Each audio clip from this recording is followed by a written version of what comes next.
Drives in from the 2. Touchdown, Ferguson. Shout out to Jim Russell. Christian McCaffrey over 200 yards of offense, and the Niners win it 20-10 here at home. SDFC ends the regular season with emphasis. San Diego FC, Final City Football Club, 4 goals in Portland.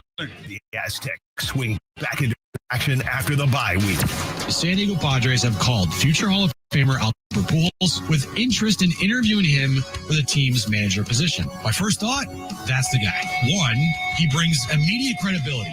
Manny and Tatis, they have no choice but to look up to Albert Pujols. He'll walk in there with credentials that all the other guys that are on this list don't even have. They're not even sniffing these credentials.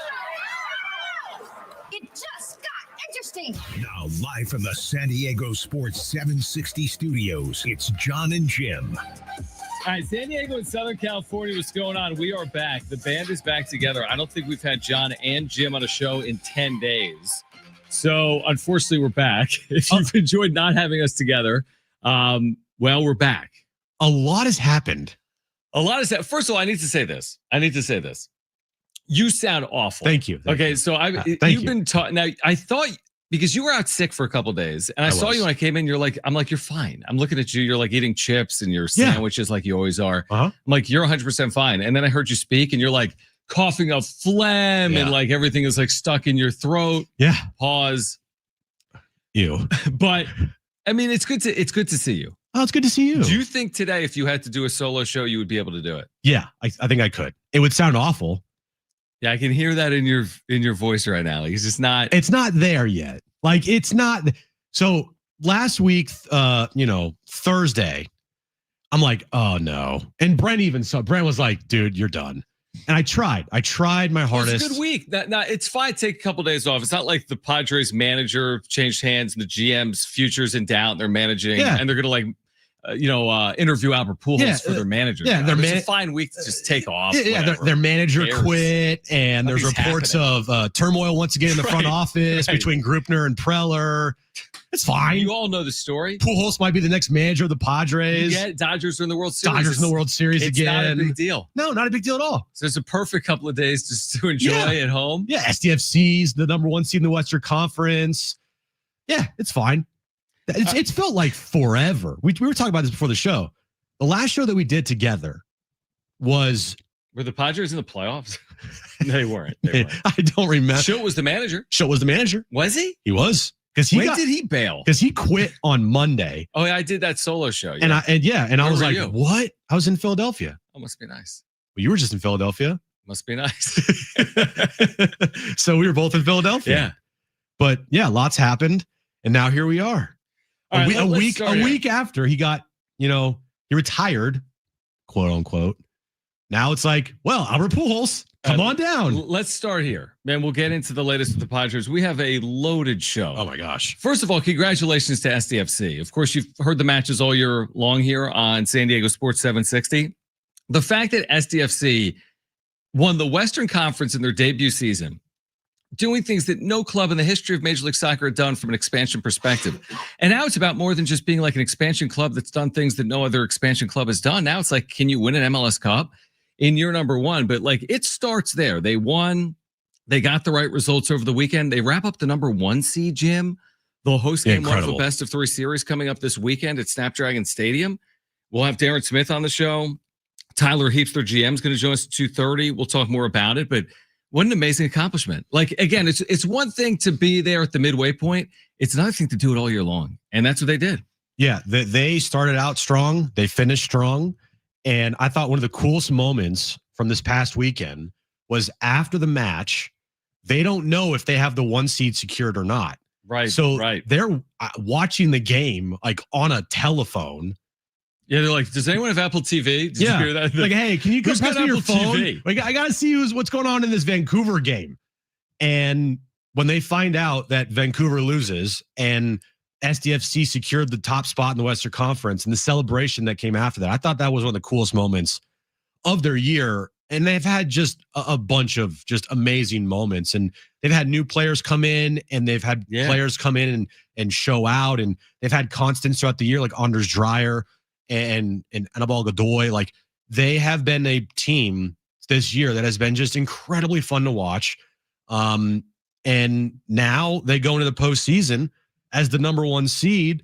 It's without question. There's no doubt here. Like this is a fact.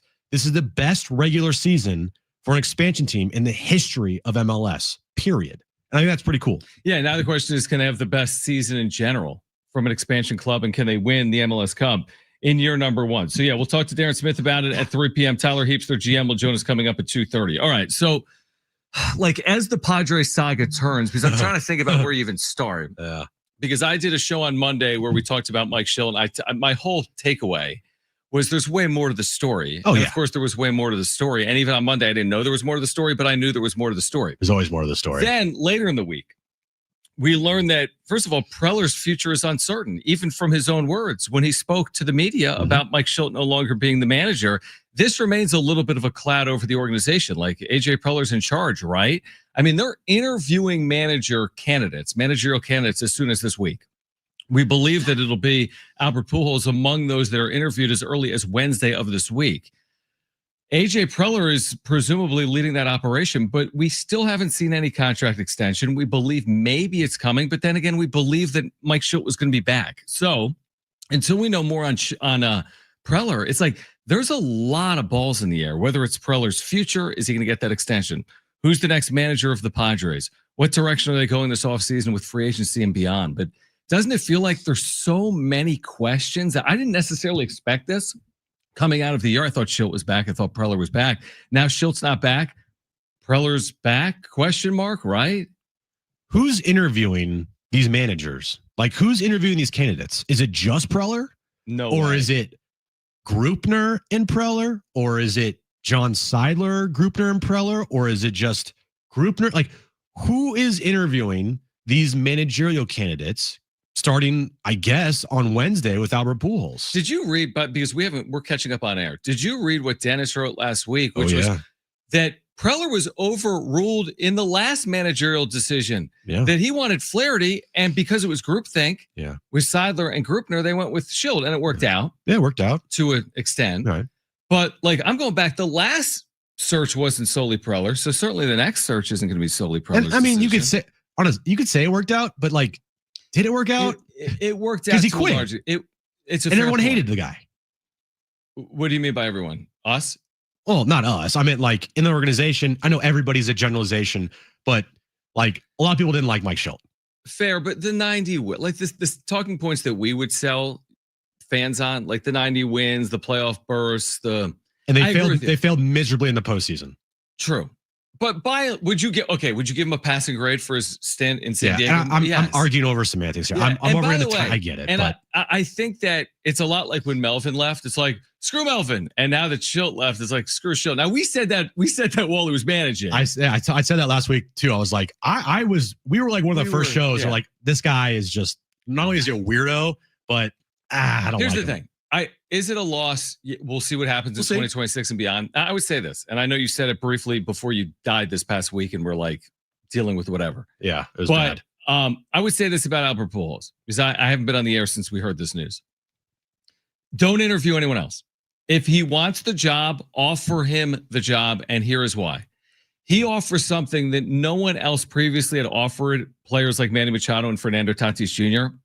It's immediate day one credibility, obviously, the second you walk in the door because of his career accomplishments. Very few players in the history of the game have had a career that Albert Pujols has had, but Johnny hasn't managed. Doesn't matter.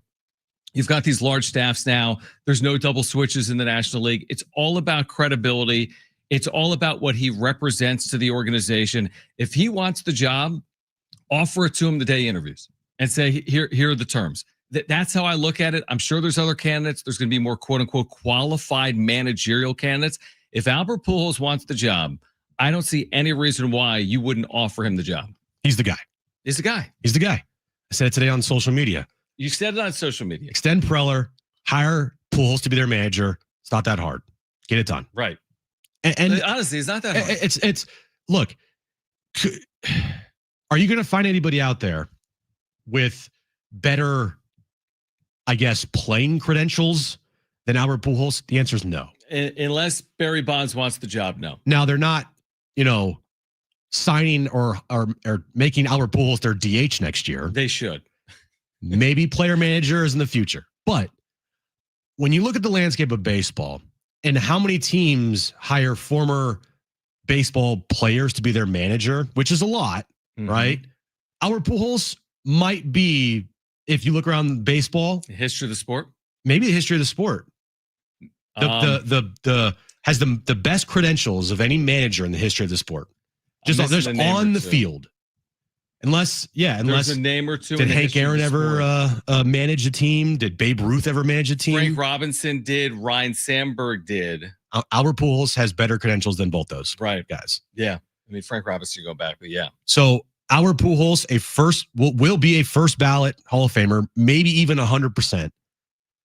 Yeah, potentially. Maybe we'll see. We'll see. Years. Yeah, well, a lot of years. There's a lot of years. You're right. I just think that it would be a no doubter of a hire. It makes too much sense. If Albert Pujols is available and he wants it, like you said, you give him the opportunity to be the manager. If he wants the job, I've got the terms of the agreement on hand the day that he interviews. I'm not kidding, because here's the thing. He may be able to interview elsewhere, and we know he's not going to interview, for example, with the Angels. Which is the biggest piece of this puzzle as to why today I'm like, get it done. Yeah, get it done. Here's the thing. I do believe the Padres among the vacancies, obviously it's a better job than some of these, like the Rockies and the Twins. Now, there's some good jobs out there, right? There's some teams that have potential, just like the Padres have potential. But when you look at it and you take the step back, Padres is a good job in terms of the jobs that are available. Pujols, it makes so much sense that you're like, how do they drop the ball on this, right? It makes so much sense. You get the immediate credibility factor. Here's the key to managing today in the big leagues, in my opinion. It's not about making the right move with your bullpen. That's going to be more on the Ruben Nieblers or the pitching coach or group think anyway. It's more about managing personalities, which has been the thing that has always let the Padres down in this Manny Machado era. Albert Pujols will be able to deal with the type A personas that exist in that clubhouse. Yeah. And the questions that are always asked whenever this team is looking for a new manager, which is every 2 years here, is can they get somebody in here that Manny's going to respect? There's nobody that Manny respects more than Albert Pujols. Now, I think he likes Flaherty. Okay. Spent a long time playing with him, right? Has been on the staff here. Yeah. But to me, if they went Flaherty, and if Pujols is truly interested in this and he wants to be the manager here in San Diego, and you elected to go with Ryan Flaherty over Albert Pujols, in the first initial reaction would be, what are you doing? But again, time will tell if it works out. And you always don't have to win the press conference. I understand that. Sure. But still, Albert Pujols is available. As I'm choking to death over here. Not. My health is not available. I need you to speak. I can't talk. All right, we're going to have more on this on the other side. Tyler Heaps, the general manager of SDFC. I can't deal with this. What? Come back tomorrow. We're together for 15 minutes. It's been We good. tried. We can keep replaying this segment. Tyler Heaps will join us at 2:30. Chris Hodge, free picks for our listeners at 2:45. Darren Smith at 3 p.m. Chase Fischer, who pledged a $5 million donation to San Diego State's men's basketball, will join us in studio. Will Brinson is on the show. We'll take your calls. Don't go anywhere. Jon and Jim is back. San Diego Sports 760 live on the iHeartRadio app.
All right, Jon and Jim, San Diego Sports 760. Listen for your chance to win a 4-pack of tickets to Hallow Scream.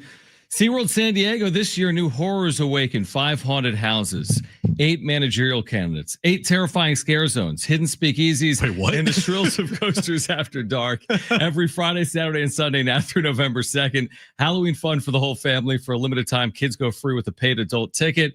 Visit SeaWorldSanDiego.com for more information. Did you have a Ron Burgundy moment?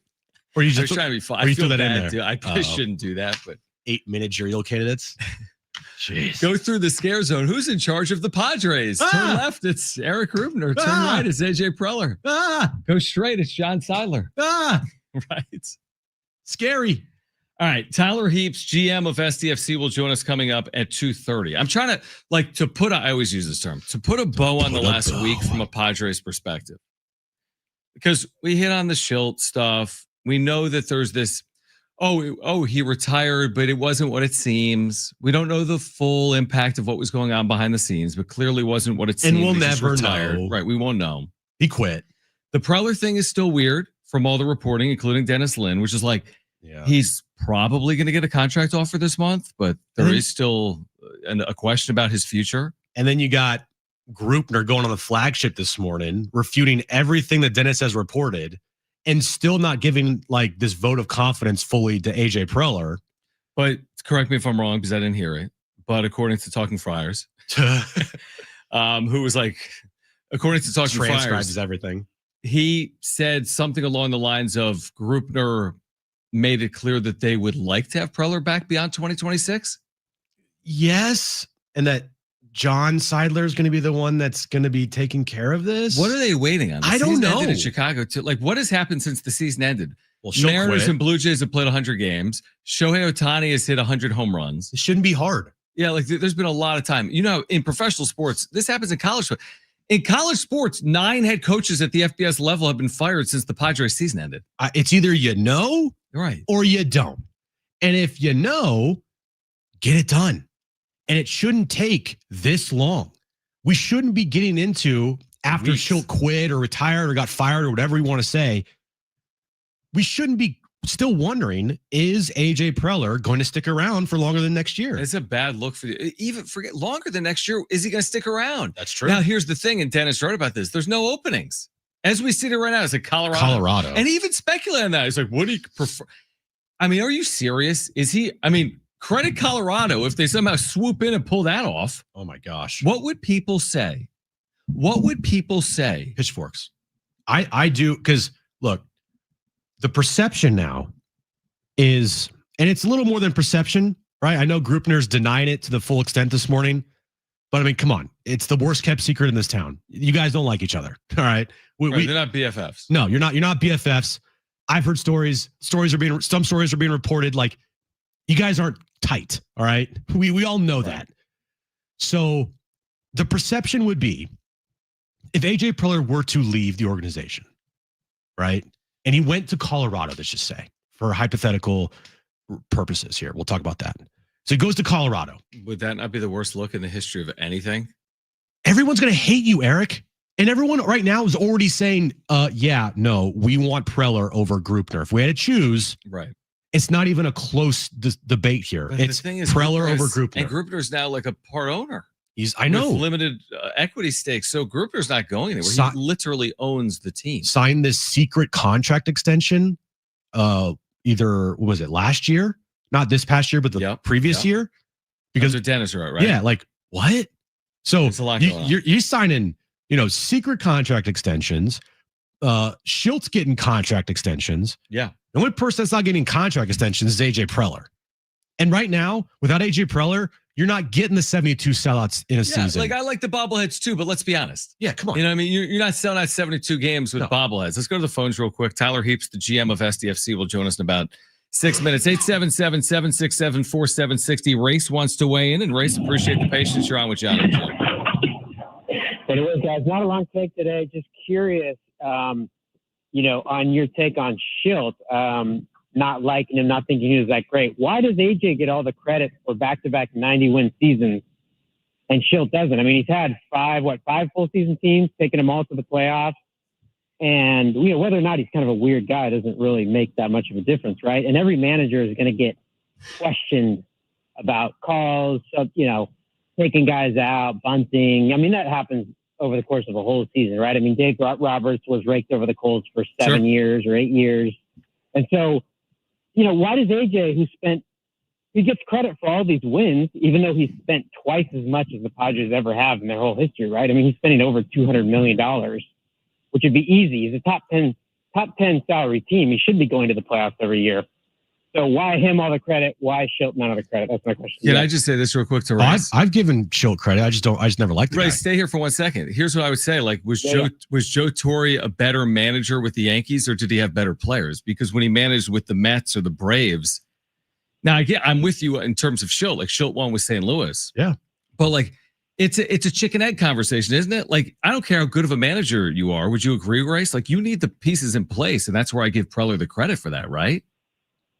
Yeah, I mean, Bochy got fired from the Padres, won a few World Series with the Giants. So, I mean, it's when it comes to managing, who the heck knows? It's definitely less valuable than like being an NFL coach or something like that. But I was just curious. I mean, you're more on the players, so maybe 65-35, a little more credit to AJ. Is that what you're saying? I mean, I give Schilt, thank you, Rice, for the call, and we'll discuss it throughout the course of the show. I mean, I give Schilt credit for as much flack as he caught from us for the way he dealt with the media. We also credited him for his ability to steer a ship through 90-win seasons with this clubhouse. That's not easy to do. No, and I've always said I thought Mike Schilt was a really good manager in the regular season. Postseason, not so much. But in the regular season, there's no doubting that he only guides teams to 90-plus win seasons. He was very adamant to let everybody know that, by the way, when he quit. Yeah. Like, I only managed 90-win teams. But I've always said he's a good manager. I just didn't like everything that surrounded it. I didn't like his attitude, towards the media, and I didn't like his unbiased like backing of the players no matter what. Just his persona and everything about Mike Schilt I didn't like. As a manager, though, he was a good manager, and you could deal with all the other BS if you win a bunch of games. And that's what Mike Schilt did. Agreed. And I would have had him back. Jim felt the same way. I think most Padres fans certainly would have been okay with him, more than okay with him coming back, but he made a decision, and now we'll see where they go from here. We'll get back to it later this hour. Tyler Heaps is the GM of SDFC. What a job he, his staff, these players, these coaches, these fans have done. Well, join us on the other side. They've locked up the 1 seed in the Western Conference. Tyler Heaps ahead of the postseason joins us next on Jon and Jim.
the good fortune of being joined by Tyler Heaps, their GM, a number of times over the last year, and he's back with us right now on Jon Jim. So, Tyler, first of all, congratulations, and secondly, thank you for taking time for us. I mean, you were named GM in August of 2024 for an expansion franchise. There's no roster.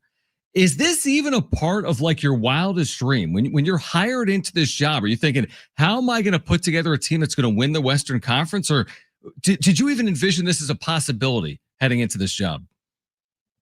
Hey guys, thanks for having me again. Always a pleasure to be on. That was not at the top of my mind at that time. I think we had 3 players signed whenever I officially started. I was working behind the scenes and for about 12 months before that with Right to Dream and with the group. But never once did I think, hey, let's go win the Western Conference. That would have been very ambitious and bold of me. I was just trying to figure out how do we get this thing off the ground and start building the pieces to hopefully eventually do this and do it consistently. It's just the success has come really quickly, and that's a credit to everybody in the organization and how much work has went into it these past 10 months.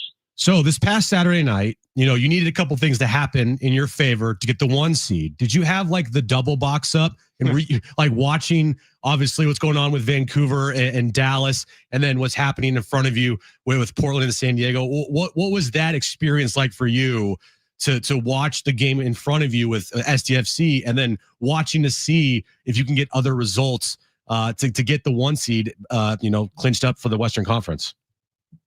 Yeah, I was fortunate I was out of the rain, so I could have a phone and a computer next to me. I had my assistant sporting director sat next to me, and we had the live alerts on, so we saw when they got a red card, and we were still focused on our game. And the second half made it a little bit easier to start to focus on the other results because of the way that we were playing and the fact that we put our game to bed really, really quickly in the second half. And so, yeah, all kind of the stars aligned. It was a special moment for the club, for the city. It was great that we had so many traveling supporters there too. And then that moment on the field after is one I'll probably remember for a long time. But just getting to celebrate with those guys in the pouring rain, again, credit to them. They put so much work into this. And the fact is that everything kind of aligned for us on the last day. And it's a fantastic end of the regular season. And now it's kind of like, now what? What can we do now in the playoffs? And how do we continue to build this season and make it a special one?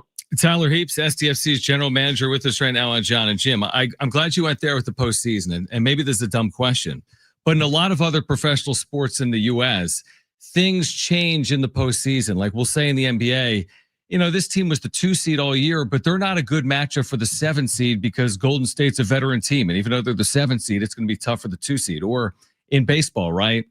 This team's a good matchup or a bad matchup. For your club, now that you're in as the 1 seed, does anything change in terms of putting you in a position to have the same success you just had in the regular season? I think it's the same in soccer. It's probably more so. The matchups do matter. Right. What we've proven is that we're going to be who we are no matter what. And I think that's our super strength. I think Mikey said that in the post-match, but that is our strength, is that no matter who we play, where we play, we're going to play the same way. That's not the case for everybody in this league. And so I have no doubt in my mind people will try to play us differently. They try to do it during the regular season. I think a lot of teams will sit in. It's why we've struggled to come away with wins at Snapdragon, although the performances have been really good. But teams come here and set up shop and say, okay, good luck beating us. We're going to waste time and we're going to try to chop the game up. And because that's the way that we think we have the best chance. The first round goes straight to penalties after 90 minutes. So I definitely think there's going to be teams that have that on their mind. And so we need to do what we did in this last game. We need to score early on teams. That changes the game picture for us massively. Whenever we score early on teams, they can't waste time anymore and they have to come out a little bit. And whenever teams come out on us, I think we can kill them. And we proved it again in Portland away. So just trying to keep that rhythm, but our approach will be the exact same. But there are matchup issues or problems. I think I'm looking forward to seeing who wins on Wednesday night and who we get on Sunday. But we'll be ready in whatever team that we do face, and just for us about doing what we do and do it at a high level. What can you say about Mikey Varas and the job that he's done here in year 1 as the manager of this club? I mean, he's been incredible. Similar to I probably could have never guessed that he would have been this good. I got excited every single time I had a chance to talk to him in the interview process. I think you guys hear how he approaches his media and some of the segments that he does in our social with how he's speaking to the team before or after the game. But he's got a really, really special quality of being able to connect with players in this city and this community. And he's a fantastic coach. I also think that we've built a really special group of coaches around him. And that was something that him and I did together when we built out his staff. And that really helped our relationship. And we have an unbelievable working relationship. We kind of know what each other are going to say before we even have to talk to each other. And that's been really good to be able to check and challenge each other, because the end of the day, we're both in this for the first time together. I'd never been a sporting director before, and he'd never been a head coach. And I think in this league, and I think that scared some people, but I think what we've proven is that whenever you have a way of doing things and whenever you're confident in each other, great things can happen. Tyler Heaps, general manager of SDFC, with us right now on Jon and Jim. Again, the postseason opener is going to be Sunday night, Snapdragon Stadium, opponent TBD, but a 6:30 kickoff for that postseason opener for SDFC. You mentioned the format, the fact that after 90 minutes in the first round, you go right to penalty kicks. This is a best of 3 opening round as well. What do you make of the format? Do you like the format? Would you prefer it look different? What do you make of it? This is the first time I've been in this league, and I've watched MLS and followed MLS from afar for a long time. It's a bit confusing at first. I think it makes sense. I get both sides of it. Everybody that gets in the playoffs gets a home game, and I think that is important for these clubs. And as we continue to try to build this sport in this country, is to make sure that each home market gets a chance to see their team in a playoff structure. And I think it lends well to us. These single eliminations, not always the best team advances. So I do think a best of 3, it allows hopefully the best teams to try to grind their way out of it. Although, again, game by game, it can differ. And then it goes single elimination after that, and anything can happen. That's why I think in America, we love this sport, and just making sure that we give ourselves the best chances to win. And we got to try to control what we can control and leave as little doubt as possible. The way we play, we should be able to control a lot of these games. It's just about taking our chances and taking them often. Anders Dreyer's had a fantastic year. 2 more goals this past weekend against Portland. He's played every match for you guys, 19 goals on the year. He's going to be in the MVP discussion this season. He has just been the backbone of your club.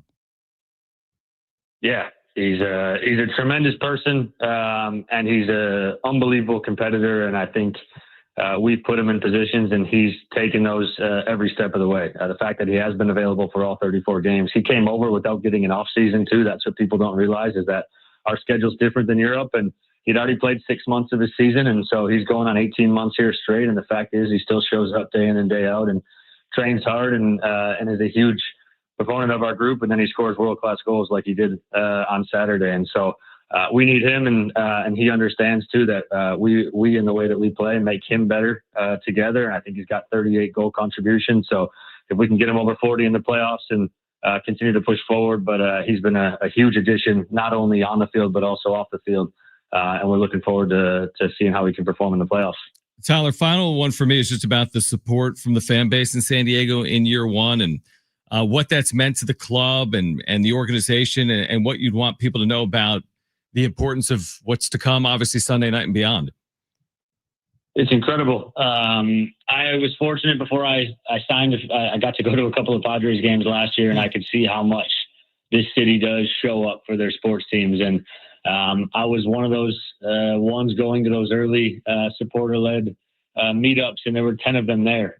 So the fact is, whenever you get to Portland and you hear them chanting 90 minutes before the game, and we have one individual who's traveled to every single away game, and we gifted him a signed jersey on our team walk. Like, it's a huge sacrifice, and these guys use their hard-earned money to go and support us and travel around and come to the games and Snapdragon, and it's massive. I was a sports fan one day too, and I loved my hometown teams. And so the fact is, now that we can kind of give back, and we're going to need every single one of them. I think the atmosphere is going to be electric on Sunday. I saw some of the videos of the fans celebrating in the streets and down in Chula Vista at the watch parties, and I'm really excited to get out there on Sunday and put together a really good performance and have this group behind us come the playoff time. Congratulations on all the success to this point. Hopefully it continues, obviously, over the next month or so in the MLS postseason, which will get underway in San Diego Sunday night at 6:30. And if you're looking for tickets, you can find them, limited tickets at least, at sandiegofc.com. Tyler Heaps, GM of SDFC. Tyler, congratulations, and thanks as always for taking time for us. Thanks, Tyler. Appreciate you guys. Thank you. All right, great stuff. This kind of storybook season now turns to a new chapter, which is the postseason. We know how postseasons work, right? I mean, you can't really predict them, but it will start Sunday. I kind of like the fact that it's not win or go home to start, because you can have an amazing year, but this is best of 3, so you could still slip up in advance. Yeah, and they have turned into one of the better road teams in MLS. And 2 of these would be at home. And 2 of them are at home. So you're kind of like, but, they are still the number 1 seed. And we have those discussions like, what would you rather have, this or that? The one. You want the number 1 seed. Even though at home, like Tyler said, teams come in, they kind of, you park the bus and they make it difficult, and they want to, muddy up the game, make it ugly. But still, you want the number 1 seed every single day of the week. And they've got it.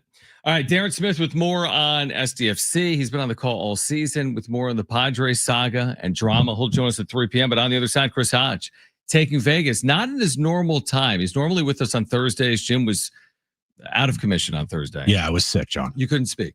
I still can't speak. You never really have been able to speak. I've never been able to speak. It's even worse when you're sick. Correct. So Chris Hodge gets us ready for Monday Night Football. He'll have free picks for our listeners coming up on the other side. Darren Smith at 3 p.m. Chase Fischer, founder of Blenders, with his contributions to San Diego State men's basketball. He'll join us in studio at 3:30. We've got a ton in store for you from now until 6 p.m. Don't go anywhere. Jon and Jim, San Diego Sports 760, live on the iHeartRadio app.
All right, Chris Hodge, Sports Investors Daily, sponsored by TakingVegas.com. You hear him every weekend on San Diego Sports 760. You hear him every week on Jon and Jim. He will join us momentarily.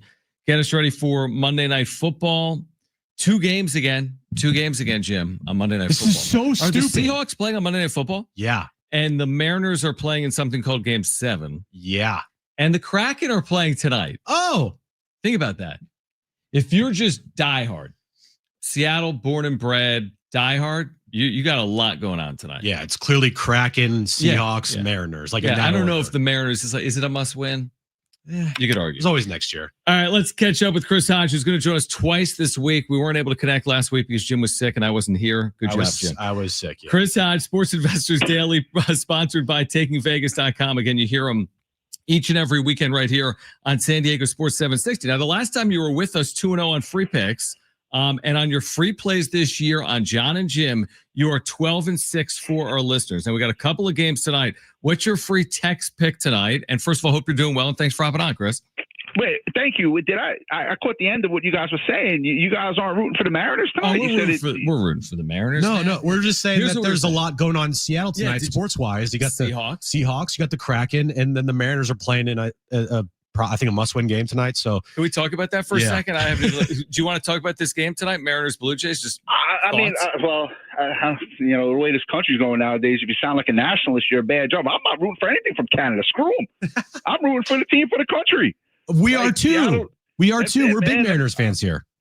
And plus, Toronto beat the Yankees. The hell with them, man. Who wants to, how to wake up to old Canada on my phone? My wife's a lunatic. Right. Absolutely. Well let's go Mariners tonight. Honestly, if someone can beat the Dodgers, I'm cool with it. Anybody. Honestly. Neither of those teams are beating the Dodgers. That's the problem. We know. All right. Tell us about tonight. Monday Night Football. All right. So, the game's going off at 7 o'clock Eastern, 4 o'clock your time. Detroit, Tampa Bay. Act now. We have it on the text line. Just text the word win to the number 545454. It's absolutely free. And look, the free picks have been good. It's 12-6 for you guys. It's 66%. Remember, we went on an epic run to end last year. So the free picks have been great. We'd love to give it out to you tonight. Tampa Bay, Detroit, and then obviously you guys were talking about a later game. We don't really have nothing great on that game, but Tampa Bay, Detroit should be a good one. It's free on the text line, so just text the word win to the number 545454. We'll hook you guys up with it. All right, so the NBA starts tomorrow night. Give us some future plays for the NBA this season, if you could.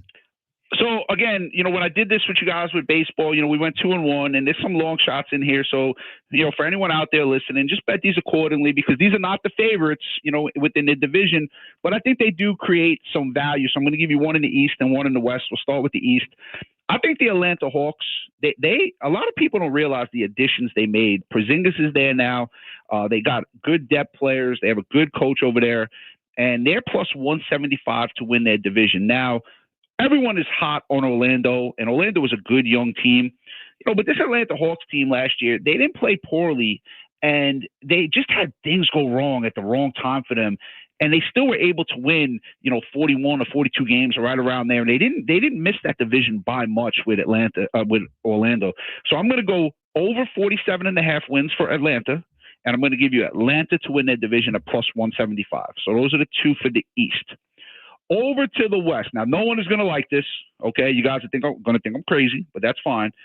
I think the San Antonio Spurs are going to make a major jump. Remember, Wembanyama only played half the season last year. He had the blood clot in his shoulder, which was unfortunate. Okay, you have to go back to when Kevin Durant played for the Warriors.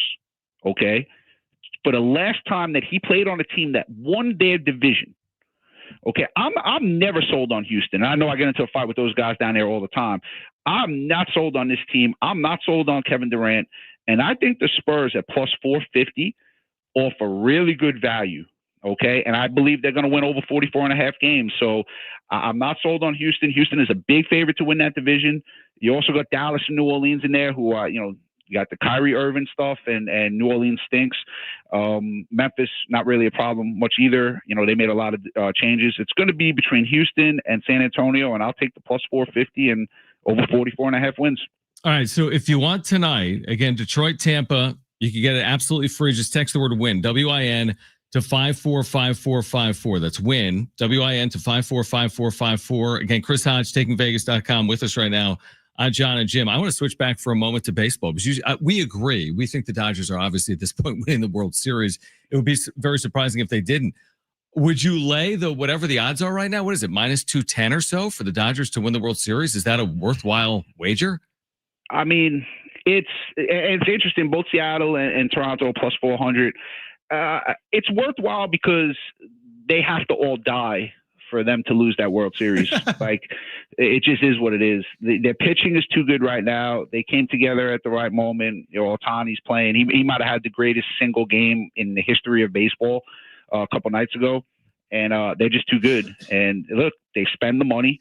They are what they are. But I don't believe anyone from any either of these two teams, forget winning it, I don't think it even goes past 5. I think they do what they did to the Yankees last year. I don't think it's going to be much of a series, whoever they play. Yeah, we're just in acceptance mode here in San Diego. Like, we just have to accept it and move on with our lives. So I have a question for you guys, because I'm doing this Bet Big Talk Loud podcast and with the NBA starting tomorrow. So I did want to talk some NBA. Serious question, right? Knowing what we know of both of their careers, if you had to start with either Steph Curry or LeBron James, they both won 4 titles, and you know everything up to this point about both of their careers, who would you start your team with? Well, Jim is you're asking the biggest Steph Curry hole on the planet. LeBron fan, no, Steph fan.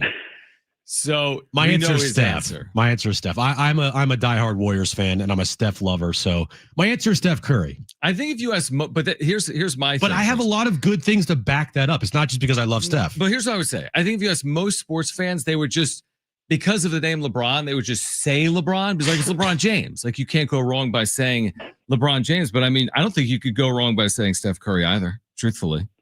So I would pick Steph, and this has nothing to do with my severe dislike of LeBron James as a person. I think he's a fantastic basketball player. But I personally, and I've been watching the NBA, even when I was in your studio, we talk about the NBA, I have never seen a person, not Michael, not Magic, not Larry Bird, not anyone, change the game like Steph Curry changed the game. I've never seen that. He changed the game through to the junior high level, like where people are now shooting all of these threes. And I think he has the most dangerous weapon I have ever seen. So I would have picked Steph. I think longevity, obviously LeBron, but I think Steph did more for the NBA in terms of, what he did for his team. And they both have 4 rings. And Steph got those 4 rings in one place. LeBron had to go all over to get his 4 rings. That's the way I feel. Let me ask you this. Will either of those players play in a conference final again in their career? I think Steph will. I don't believe LeBron will, especially with the Lakers. And I believe he's going to play after his Laker career, but I think this is his last season with the Lakers. I think he will definitely go ring chasing somewhere next year. He'll put himself in the best spot to win one last ring. I think he's got 2 years left. I think the Golden State Warriors are going to be a problem in the West this year. They were a problem last year, and they would have went a little bit further had Steph not got hurt. And they're getting older, and that happens. But if those guys stay healthy, they're going to be a problem in the West. Jimmy Butler, Steph, obviously, Draymond Green, what he brings, and their youth. I think they're going to be a serious problem. So I actually think the Warriors will play in the Western Conference Finals this season. All right. Well, I would like that. Yeah, Jim would love that. Jim would absolutely love that.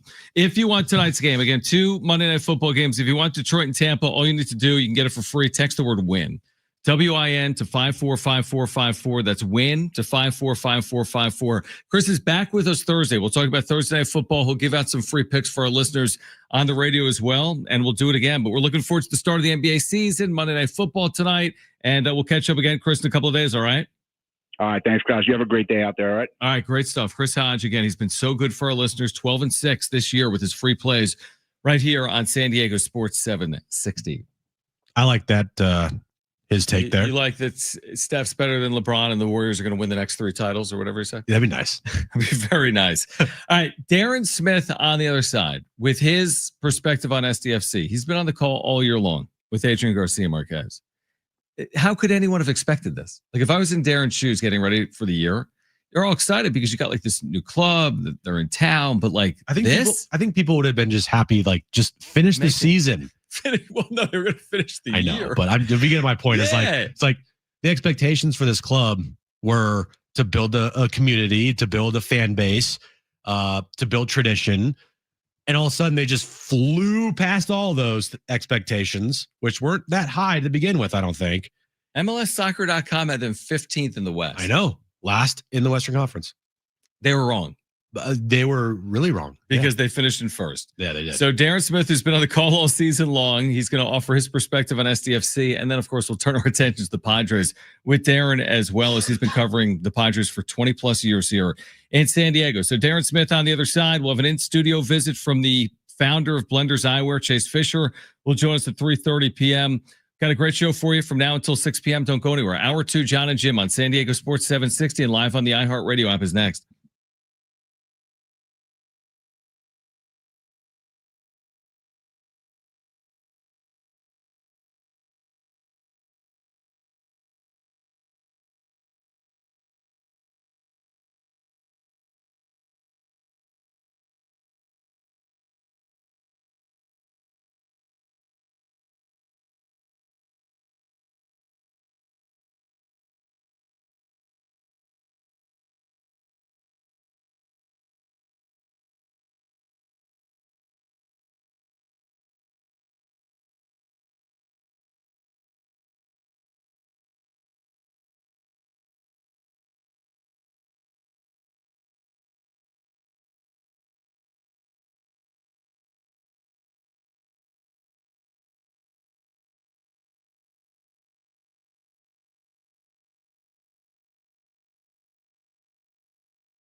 All right, this update is brought to you by Staples Stores. SDFC over the weekend secured the number 1 seed in the Western Conference with their win over the Portland Timbers. Their first match of the postseason will be this Sunday night at Snapdragon Stadium, 6:30 kickoff time there. And according to reports today, the Padres are set to interview Albert Pujols for their managerial position on Wednesday. Your local Staples has hot deals and super low prices throughout the store on everything for your business. And right now at Staples, save up to $125 off your print order. Exclusions do apply. Visit staples.com/print for details. Ends November 1st. Plus, save even more with the Easy Rewards program at Staples. Some weird stuff in week 7 of the NFL. Taylor, zigzag move. Taylor works in for the touchdown. Play fake, boot right. Throws it out to the right. Ferguson dives in from the 2. Touchdown, Ferguson. Shout out to Jim Russell. Christian McCaffrey over 200 yards of offense, and the Niners win it 20-10 here at home. SDFC ends the regular season with emphasis. San Diego FC, Finest City Football Club, 4 goals in Portland. The Aztecs swing back into action after the bye week. The San Diego Padres have called future Hall of Famer Albert Pujols with interest in interviewing him for the team's manager position. My first thought, that's the guy. One, he brings immediate credibility. Manny and Tatis, they have no choice but to look up to Albert Pujols. He'll walk in there with credentials that all the other guys that are on this list don't even have. They're not even sniffing these credentials. It just got interesting. Now, live from the San Diego Sports 760 studios, it's Jon and Jim. All right, San Diego and Southern California, what's going on? It's hour 2 of Jon and Jim. That was the full hour. That open was so long. And we're done. It's 4 p.m. It's good open. Run it again. Oh, It's now we're 5 done. p.m. Show's over. Darren Smith, who has been on the call all season long for SDFC, is going to join us shortly. I also want his perspective on the Padres. I don't think there's anyone in the city that's covered the Padres longer than Darren, by and large. He's at 20-something years, the day in and day out grind of covering the Padres. Marty's still around. No, I like to give Darren the credit. He's Darren joining us right now. If Marty was on, I would say that. Okay. Yeah, Marty's around. You're right. She is the way she's still around. I mean, Coach has covered this team for a while. Okay, whatever. Don't take the. There's people in this town sails. that's been there for a while, John. Come on, man. Oh my gosh. Darren, can you help me just in general? Darren Smith, who's been calling SDFC games all season long. Okay, back with us right now, Jon and Jim. You've heard him all season long on San Diego Sports 760. I don't know if you heard our conversation with Tyler Heaps. I just mentioned a moment ago as well. I went to MLSsoccer.com before the season and I looked at some preseason ranking, and it truly had SDFC 15th in the Western Conference. So you're preparing for this inaugural season. You know you're going to be on the call. Was it in your wildest dreams, something like that? We know that's why we love sports. Things can happen, but was this ever possible? Winning the West? Right. Absolutely not. I mean, I thought they'd be good. I thought they might be better. It's funny that you say that because I looked that up today too. And not only did they have SDFC 15th, they had Vancouver finishing 14th. So I'm not a big let's keep those receipts guy, but that's one. If you're Vancouver and San Diego, you're probably sitting around going, okay, let's just tuck that away. No, I mean, I think who said it really well is midfielder Anibal Godoy, because he was on an expansion team back in 2020 in Nashville. He said the focus in Nashville was, hey, we're just trying to get a team on the field. You're welcome. Here it is. We now have Major League Soccer. So that was how it was presented to the fans in Nashville. They'd waited a long time, and there was the excitement and the novelty of it, but it's going to take a little while to build a winner.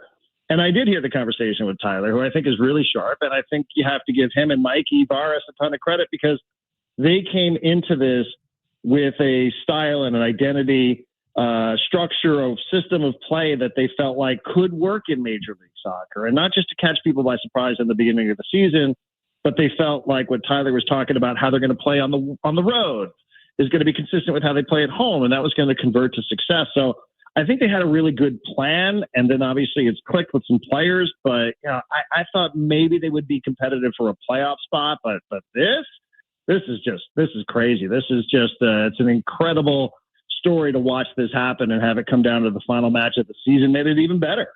So where do you stand with matchups? So we got the Portland Timbers and Salt Lake playing on Wednesday to determine who will go to Snapdragon Stadium on Sunday to play SDFC. Who would you want to face, or who would you want SDFC to face come Sunday night? Well, you gotta be careful with this. I know. Yeah, I think in Portland, it's because then that then becomes one of those. Hey, we've got the receipts. The broadcaster said. But Portland hasn't scored in 2 tries against SDFC, and I do wonder if it wasn't just a beating that they took in Portland over the weekend, if it wasn't even demoralizing. I kept thinking about that watching SDFC pump 3 goals in there in the second half. If it wasn't a little, hey, we might play these guys again next week, so let's make sure that we really give it to them. Like we really, really rub their noses in it a little bit, so that not only do we walk out of here doing what we have to do, picking up the 3 points, so we put ourselves in a position to finish in first in the West, but let's also make sure that we're making a statement to them that they're going to be excited if they get into the playoff, but they're not going to be real excited about who it is that they're going to have to face for at least 2 matches and potentially 3 if it gets to that.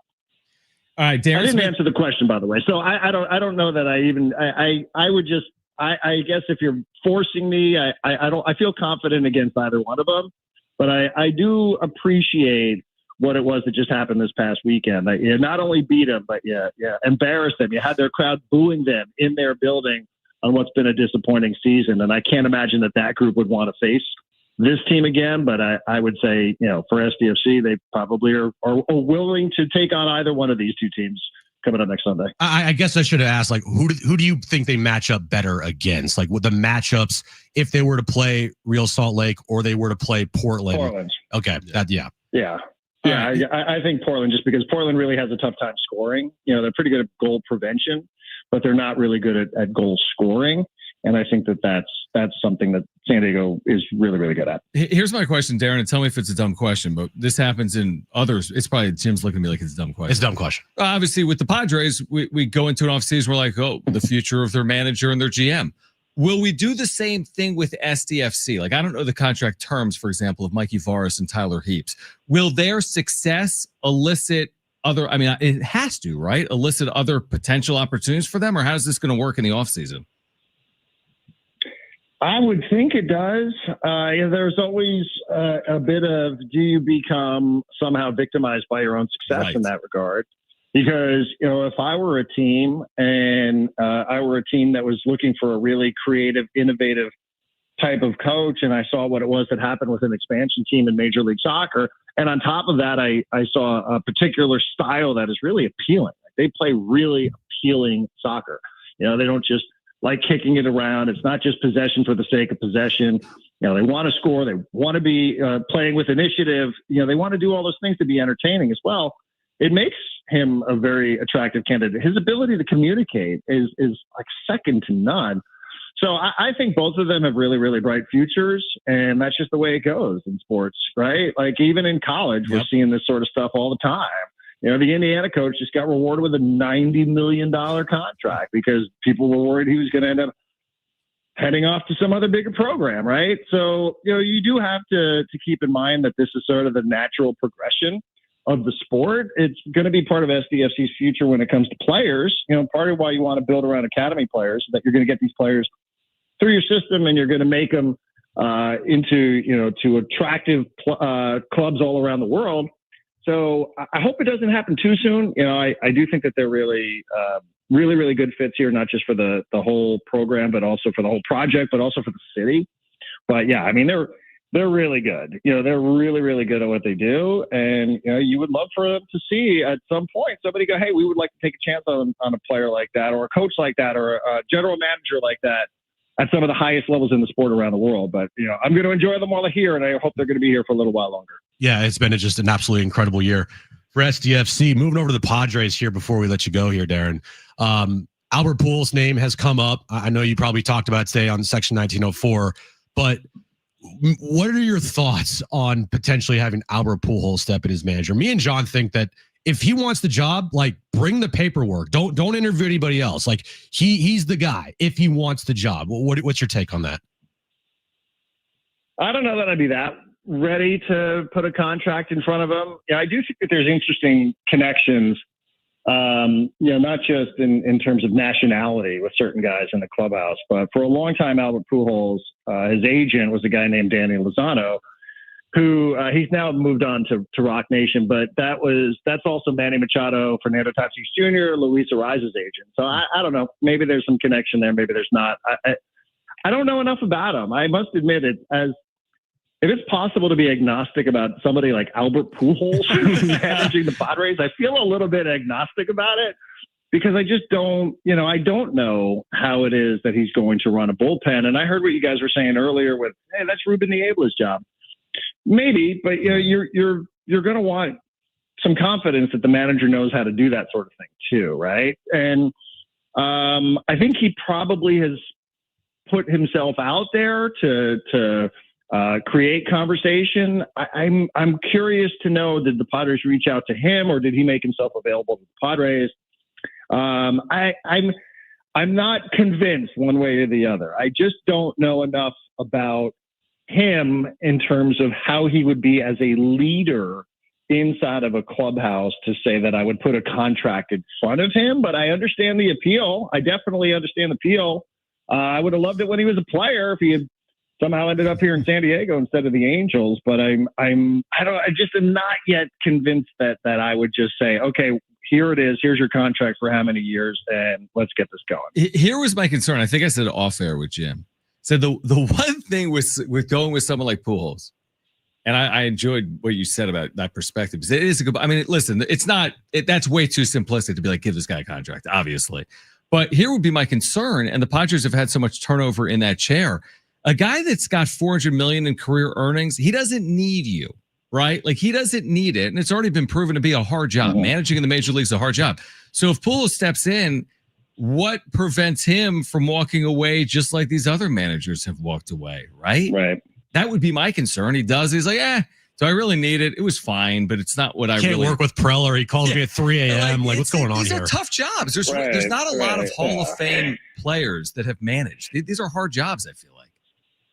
They're really, really hard. And I think part of it is going back to the old cliche about if you're a great player, sometimes those guys struggle to make for good coaches. And sometimes it's not because of the disconnect. Like he's not going to look up and down the bench and be like, hey, why can't Cronenworth hit 7 home runs, right? Like he's not going to have those kind of conversations, but sometimes is he a great communicator? Like was Albert always a great communicator? Was he a little grumpy at times?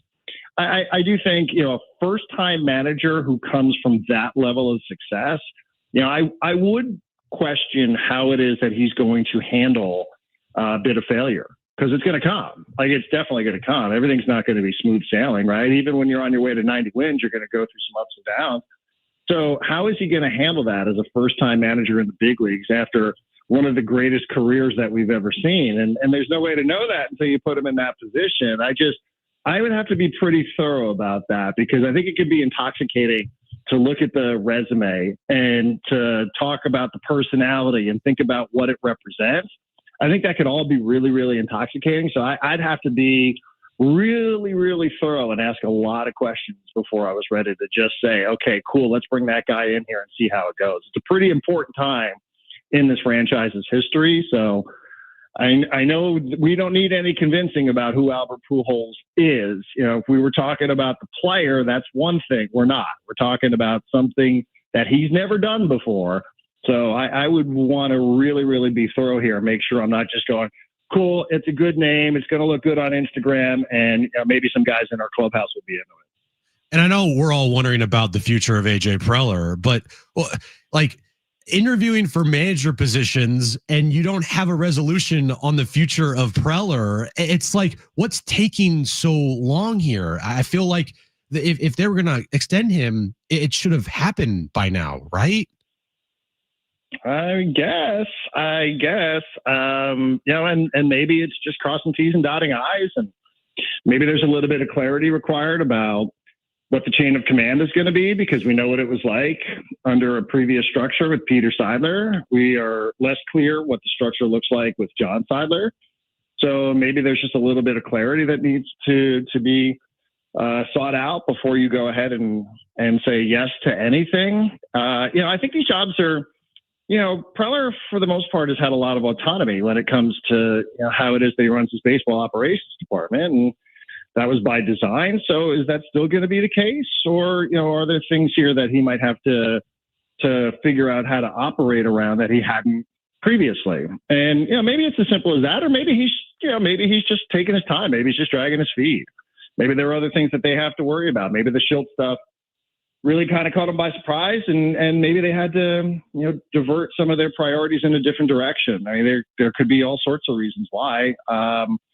But I hope it's heading in that direction. I think it's probably the best version of the Padres to have AJ back here and feel like his future's secure. But we also have been following the Padres for a long time, guys. So we understand that we will believe that when we actually see it. It's fine if you say, hey, it's likely to do it, but Bob Melvin was likely to come back. Nobody was really talking about Mike Schilt's resignation. And, sometimes in this world, especially with this team, you have to see it until you believe it.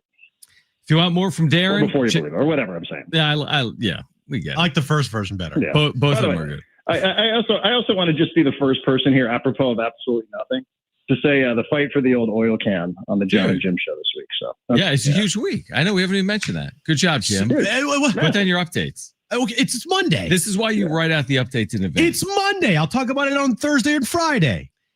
Darren, if you want to talk, man, it's the week of the old oil can matchup. I mean, it doesn't get bigger than this for San Diego State. If you want to talk San Diego State basketball on section1904.com, just text me. Now I'm inviting myself on. Okay. Done deal. And football too. Done deal. You got it. All right.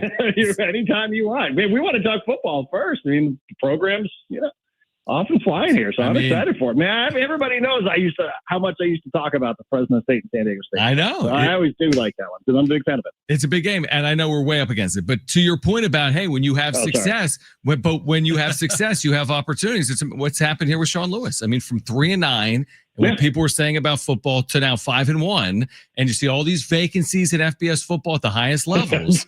It's like life comes at you quick, right? Like this is going to change. This has come full circle pretty quickly. Yeah, of course. I mean, not long now before we hear Sean Lewis could be the next head coach at Wisconsin. Oh, I know. You're not kidding. You're not kidding. Sorry, too soon. Beat Fresno first. Beat Fresno first. Darren, appreciate you. We'll hear you Sunday for the MLS opener again for SDFC. And then for more from Darren, check out section1904.com. Appreciate you, man.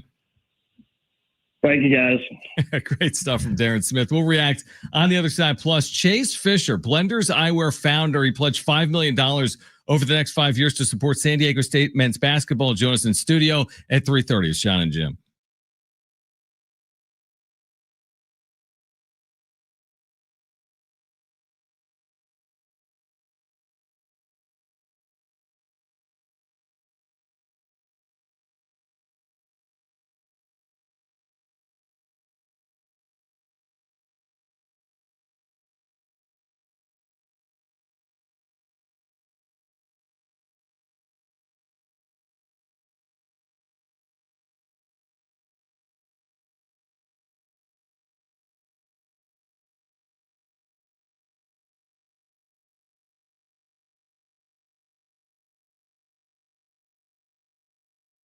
Hey guys, it is Jon and Jim again for the all-new Jamul Casino Resort, the Players Place. We've told you all about their hotel and spa. Now open.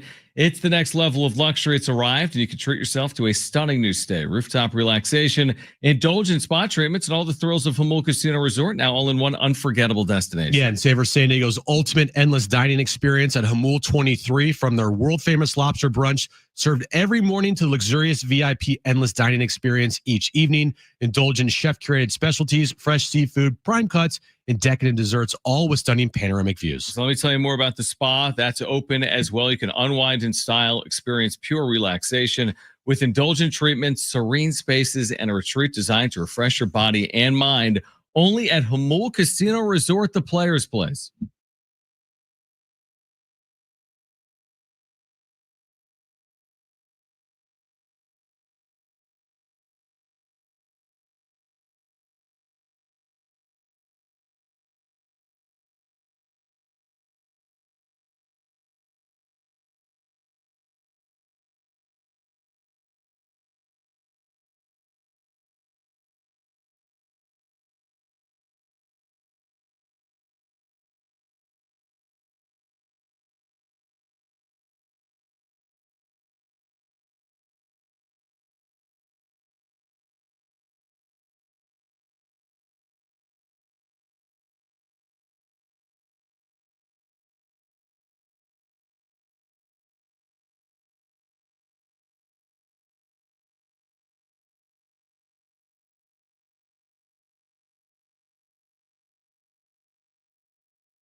All right, iHeartRadio has your hookup to hear new music from Bon Jovi before anyone else. The iHeartRadio album preview with Bon Jovi featuring Forever, Legendary Edition.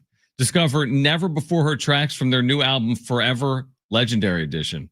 Before its official release this Friday, you'll also hear an in-depth interview as Bon Jovi shares the vision, the vibe, and the voice behind their new album. The only way to be a part of this exclusive experience is to listen live this Thursday at 7 on Today's Mix in the free iHeartRadio app. Okay. All right, Chase Fischer. I want to switch gears here for a second because Chase Fischer from Blender's Eyewear founder. We've had him in studio before. Terrific guy, massive supporter of San Diego State alum. Just made this unbelievable gift to San Diego State men's basketball, $5 million over 5 years. I mean, you talk about a gift. I think we were talking about that last week, like off air. Like they need someone to just like drop a couple mil. And on cue, he must have heard our conversation. All of a sudden, Chase Fisher's like, I got you guys covered. So he'll join us in a couple of minutes. And Darren just talked about San Diego State football, 5-1. Aztec basketball got underway Friday. Yeah. Now they lost to UCLA. It was an exhibition game. It Didn't count for real until November 4th. They didn't have Magoon Guath, but like, listen, San Diego State men's basketball, the expectations this year, and they're high every year, but the expectations this year through the roof.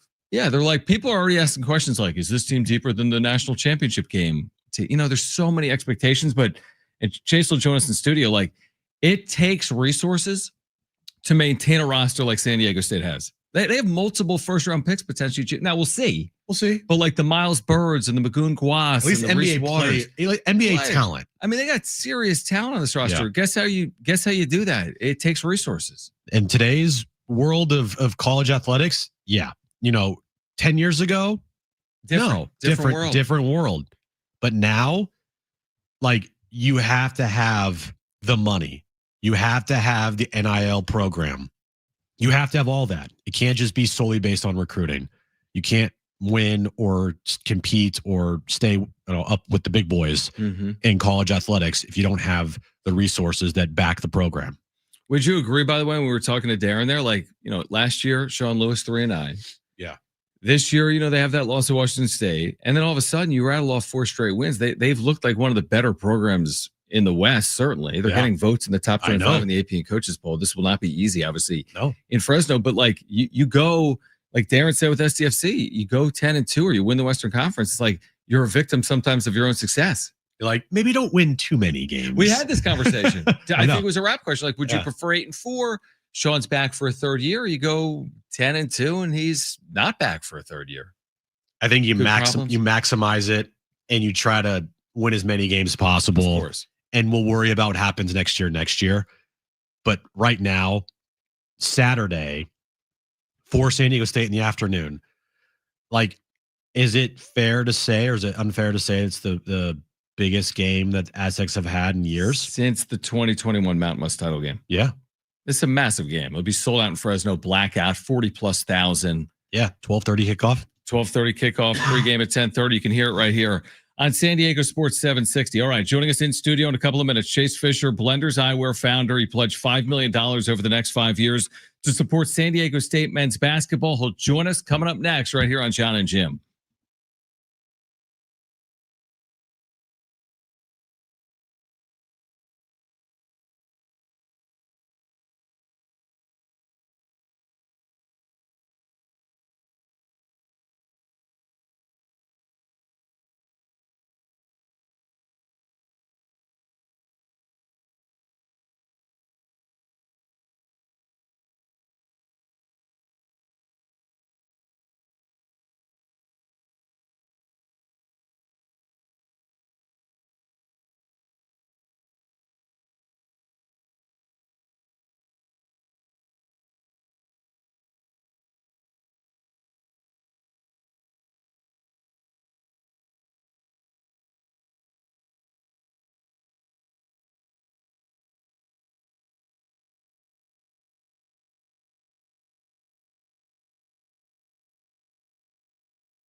All right, this update's brought to you by Staples Stores. SDFC secured the #1 seed in the Western Conference with their win over the Timbers over the weekend. Their first match will be on Sunday night at Snapdragon Stadium at 6:30. They'll find out who they play on Wednesday night as the Timbers play Real Salt Lake. The winner of that match will play SDFC this upcoming weekend. And according to reports today, Albert Pujols is scheduled to interview for the Padres managerial job on Wednesday. Your local Staples has hot deals and super low prices throughout the store on everything for your business. And right now at Staples, save up to $125 off your print orders. Exclusions do apply. Visit staples.com/print for details. Ends November 1st. Plus, save even more with the Easy Rewards program at Staples.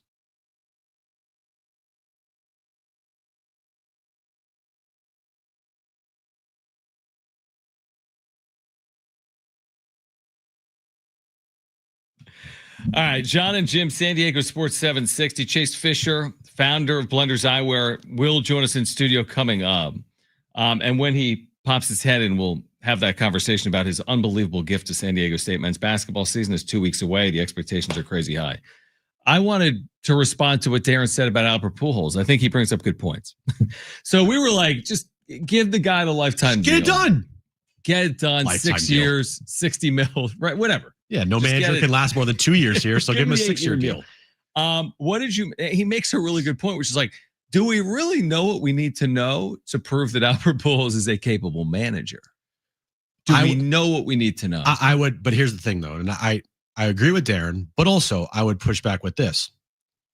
Can't we say the same thing about every other managerial candidate for the Padres? The candidates that they're looking at now or previous managers they've had? Like, would you say that about Bob Melvin at the time? No, you knew what type of manager he was. You're saying about the guys like Ryan Flaherty? Yeah, I'm saying Ryan Flaherty, Ruben Niebla, completely fair. Albert Pujols. Yeah, I see what you're saying. Like, none of those guys have managerial experience. Right. So I would ask the same questions about those guys. And so with those questions being the same throughout, I see what you're saying. I'm going with the guy with the best credentials. I'm going with the guy that would demand the most respect in that clubhouse, that could, I think, bring the most out of players like Fernando Tatis Jr., which is a big thing this upcoming next season, is you need to maximize. If you're not going to go out and sign a Kyle Schwarber or a Kyle Tucker or go and find a power bat that you need in this lineup, which not going to happen, right? They need to maximize what they have. And that was the problem this year. They didn't maximize that. Toddy had a down year offensively. I don't care what anybody says. He did not have a good year offensively. Manny Machado put together, basically his numbers, but still, you're looking for more always. You didn't get a maximized season out of Jackson Merrill. And so I think you need someone in here that can maximize those players, especially Fernando Tatis Jr. And if you could do that, and you're looking for a guy to do that, I'm choosing Albert Pujols. You bring up a good point on Tatis because like Manny falls out of bed as Manny. Like 27, 28 homers, like, 95 RBIs, 265 average. And of course, you want him pulling in the same direction for you. Like if you're managing, you need Manny pulling, the rope in the same direction as you. You don't want him working against you. Right. And he'd pull in the same direction, presumably, of Albert Pujols. But like, what's really going to change with on-field performance? Now, if you're trying to manage Manny, maybe Pujols can be the guy to put his hand on his shoulder and be like, yo, bud. He will. I know you've played 159 games each of the last 10 years. We're pulling you back to 149. Here's why. I mean, we're just going to do it. He's already going to be his manager for the World Baseball Classic if Manny plays for the Dominican Republic, because Albert Pujols is the manager of that team. Very good point. So, I mean, that's also a question I thought about today driving in, is like, if they were to hire Albert Pujols, how would that work? That'd be fascinating as how it would work. Because he would then have to leave for the WBC. And he's a brand new manager. I would guess they would have a different Dominican team manager. Think so? And I think so, because I don't think there's a sitting major league manager managing a WBC team for that reason. That couldn't work. It just wouldn't work. It's hard enough for the players leaving, but you can't have the manager leave the team. And another question I had too is, say they do, and my guess is they're going to interview multiple candidates here. Of obviously. Course they will. They should. It's not going to be just, hey, Albert Pujols, want the job? Of course they will. So one of those candidates, I do believe to be Ruben Niebla. He should be interviewed. Right, correct. Yep. So how would that dynamic work out? Is if you hired Albert Pujols and you still want Ruben Niebla back as your pitching coach, would he want to do that even though you passed on him to be the manager of the team. Means you kind of get it though. If you're Ruben Abel's not assured of the managerial opening. He could be a candidate. Yeah. Now, could you risk Niebla leaving for? I'm making it up. The Rockies. I just know manager or the Twins. If I was working somewhere and I wanted an interview to become the boss, and then they interviewed someone else, job, and they gave the job to someone else for a job that I was interviewing for, and now you're asking me to work under the guy that took a job that I was trying to get. I think that whole situation would be a little weird, but we're not even close to that point yet. So we'll see what happens. Let's get Chase Fischer in here. Founded Blenders Eyewear. We're on the air. Chase, good to see you, man. Come on in, guys. Oh, yeah. Jim's he's recovering from it. He's recovering. Chase, we appreciate you swinging by. Yeah, come over here. For having me. So we've had Chase in the studio a number of times over the years. All right. Blenders Eyewear founder made this unbelievable commitment to San Diego State men's basketball that was just announced on Friday, where we're talking about millions of dollars to support San Diego State men's basketball. And then I saw a quote from you, Chase. Big sigh. Yeah. It isn't even about for you. Like, it's not fully about the dollars. I mean, people are going to see the dollars, and that's kind of the lead of a story from afar. For you, it's kind of like the story, how we got here, to me, is more impactful than the dollar. So first of all, congratulations on all these successes. Thank you for joining us. Tell us about how something like this comes about. Yeah, this is probably one of the most meaningful moments of my life, honestly, just because it's like it's the comeback story. You know, it's like I wasn't the kid that was supposed to go on and do great things. If you looked at Chase Fischer on paper, I was a kid that was supposed to fail. So for me, like, you know, coming out of traditional education, struggling in school, and then walking away from campus, and 15 years later being the guy that's now helping steward new change and new influence and elevating this program to a whole new level is probably the most humbling, most grateful moment of my life, truly. When did this all come about? Like, when did you start thinking of doing this and helping out San Diego State in the way that you've helped out San Diego State with this gracious $5 million donation? So when I launched the brand in 2012, it was always my dream to one day work with SDSU athletics, the basketball team. I launched during March Madness of 2012, right? And so that was always just like, one day I want to be able to work with the team, right?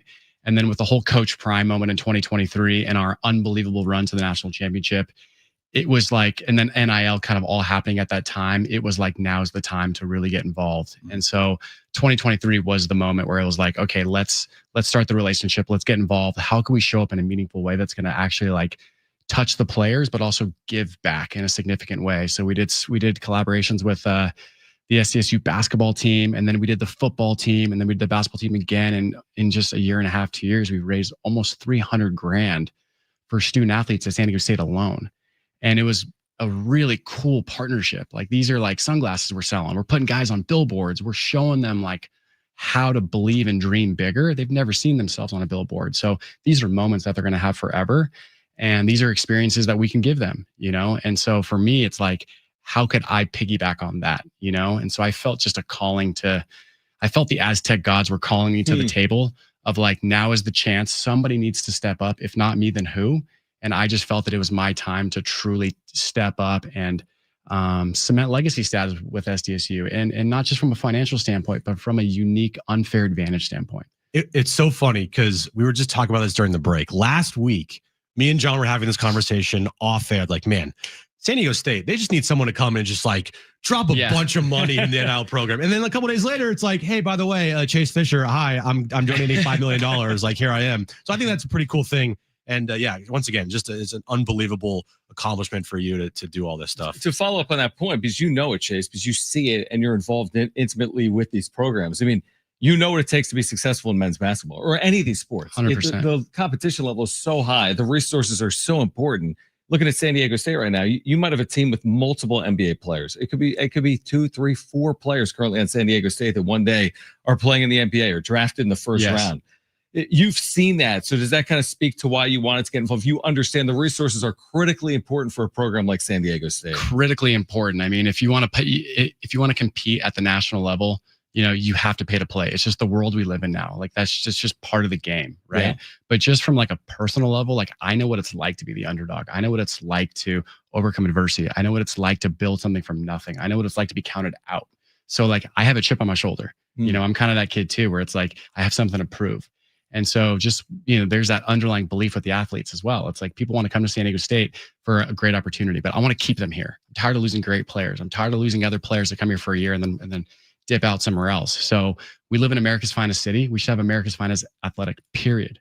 And if I can help get us there, I'm gonna die on the hill until that happens. That's awesome. Correct me if I'm wrong, because I've heard you say this before, I think with us, that when you initially founded Blenders, one of your first pairs, if not your first pair, was named after the show. Our first pair was black and red, named after the San Diego State student section of the show. That's awesome. During March Madness. Talk about full circle. And this whole journey in the last 6 months, 6 to 12 months, even a year, has just been all full circle moments. I mean, this is a full circle moment again for me, right? It's just the ultimate comeback story. And I take so much pride in this. I love this, John. Like these are my people. These are my best friends. This is my home. And I want to be the difference maker. I'm a disruptor. I'm a change maker at heart. And so if I'm going to come in, I'm going to set a new precedent.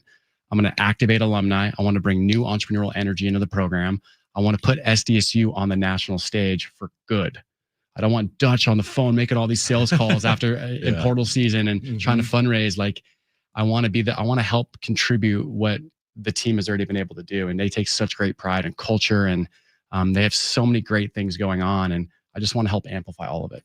And, this team this year, we've talked about it, that they have a chance to do something really special. I know you've seen them and all the kids, and you've, watched these kids play for the last couple of years. Like, what's your thoughts on this year's Aztec basketball team? I'm so excited, man. I mean, I'm so excited. Like I was just telling our team, like I was like, guys, like what we're doing is actually making a difference. Like look at the football team this year. They're 5-1. No doubt. And so like, look at the basketball team. Like we've been able to keep a lot of guys from last year. I mean, there's high hopes this year, but I don't want to just I don't want to jinx anything. Exactly. But I'm confident in the leadership. I know Dutch and all the guys and like the whole staff. Like these are best in class people, And I've talked to so many players that have left, and they all say the same thing. Damn, I wish I wouldn't have left. San Diego's pretty good. Those people invested in me, and so I want to be part of that. So I have high hopes for the season. I do. The national championship's got to run through San Diego now for good. Now I have really big skin in the game. Yeah, you do. Big skin in the game. Yes, but no matter what, man, like through the highs and lows, I'm like a ride or die. So this isn't like, I'm going to dip out after a year. No, I'm an Aztec for life. I bleed black and red. I'm here for good. That's awesome. That's where I was going to follow up, because your commitment is over a period of time. So this is about for you. And again, this has been kind of lifelong for you. I mean, you're a graduate of San Diego State. This is one of those things with college athletics. You just want to put yourself in a position to be successful year in and year out. It's one thing to have a good year. These programs have good years. It's another thing to do it consistently, like San Diego State men's basketball has done it. 100%. But like the vision's bigger than basketball. Right. Like I want to touch all of athletics. I'm starting with basketball, and I'm going to continue to support basketball. But like I want everybody that puts on that black and red jersey, every sport, I want them to feel part of something bigger than the game itself. And that's what Coach Dutch talks all the time about. Is this is bigger than basketball. What happens when the ball stops bouncing? And so I want to be part of that story. I want to be part of that change. I want to be a guy that can really help, steward something outside the sport. So my vision's bigger than just basketball for sure. I want all of SDSU to be great in every sport. But if you want the main product to continue to be great, you got to keep investing in them. So I'm starting there, and then we'll kind of reevaluate year in, year out. Chase, man, it is great to see you. I know Aztec fans are thrilled because you do hear, like what Jim said, like, hey, San Diego State has been so successful. And then if they also had those additional resources to maintain that success, and someone like yourself has stepped up and put San Diego State in that position. Totally, man. I mean, I know what it's like. I know what it's like to build a company from literally $2,000. I did it from a backpack. San Diego State's built their program the same way, brick by brick. And that's the underlying belief. Like it's always been less is more mentality. Now, how do we get them the resources and the tools to kind of, stay at that level and keep competing? Because I want to get us back to the Final Four, baby. Let's go. Yeah, let's do you this. and me both, my friend. Chase Fischer, Blenders Eyewear founder, again, pledging a $5 million donation over the next 5 years to support San Diego State men's basketball. Chase, awesome seeing you. Thanks for swinging by. Likewise, guys. We'll see you at VA House Arena. Let's go, baby. Absolutely. All right, much more conversation on the other side. As again at 4:30, Will Brinson, senior NFL writer, CBS Sports, on Week 7 in the NFL, will join us. Stay with us. This is Jon and Jim.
All right, great stuff. Chase Fischer in studio. Super cool. He's done amazing work with blenders and now with San Diego State Athletics as well. We appreciate him swinging by.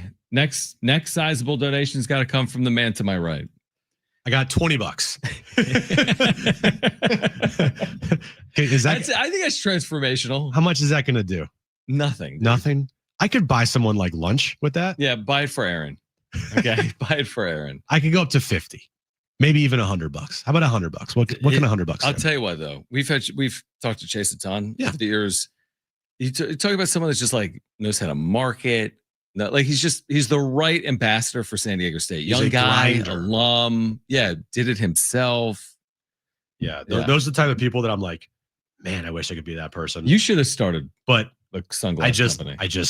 No, I'm not built like that. I don't know. You're really not. I'm not. Neither are you. You're because if you were, you wouldn't be. Yeah, here. but here's my thing. Because here's what I always tell people: if there's any young people listening right now, like I'm gonna do okay, do it. Here's what I would say. Like if you're a young person, or maybe you're in the middle of your career, and you're like, you know what, I don't want to do what I'm doing.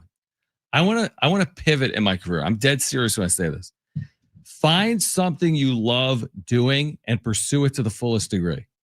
Like Chase Fischer wanted to start a sunglass company. He used $2,000 and sold sunglasses door to door, right? Out of his own book bag. I was 8 years old. I'm like, I want to be on the radio. I want to call baseball games, right? This is what I said when I was 8 years old. Now, whatever it is, but like, that's what I always say to young people. Like, find something you want to do. Yeah. You know, like, money's important. You need it. You got to pay bills. Yeah. You don't want to live on the streets. It's nice if you have both a passion and you're able to be paid off financially. But at the end of the day, be happy with what you do. Some people are built different. Some people want that 9 to 5 and just, go in, clock out. Some people don't want to even consider a 9 to 5. Like I'm the person. You do a 2 to 6. You're like, this sucks. You're the same way. Yeah, you're right. But yeah, I feel the same way as you do. Like, find something that you love to do and pursue that. Yeah, what's the adage? Like, find something you like to do and you'll never work a day in your life. Yeah, I don't feel like I've worked. No, I'm not going to say it. Yes, I'm not going to say it because you're going to just give me crap for something, whatever. Man, we've been on the air for like 4 hours. This is crazy. Like you haven't worked, Jim. You don't work at all. Will Brinson will join us coming up at 4:30. Senior NFL writer for CBS Sports. We have not one but 2 games tonight.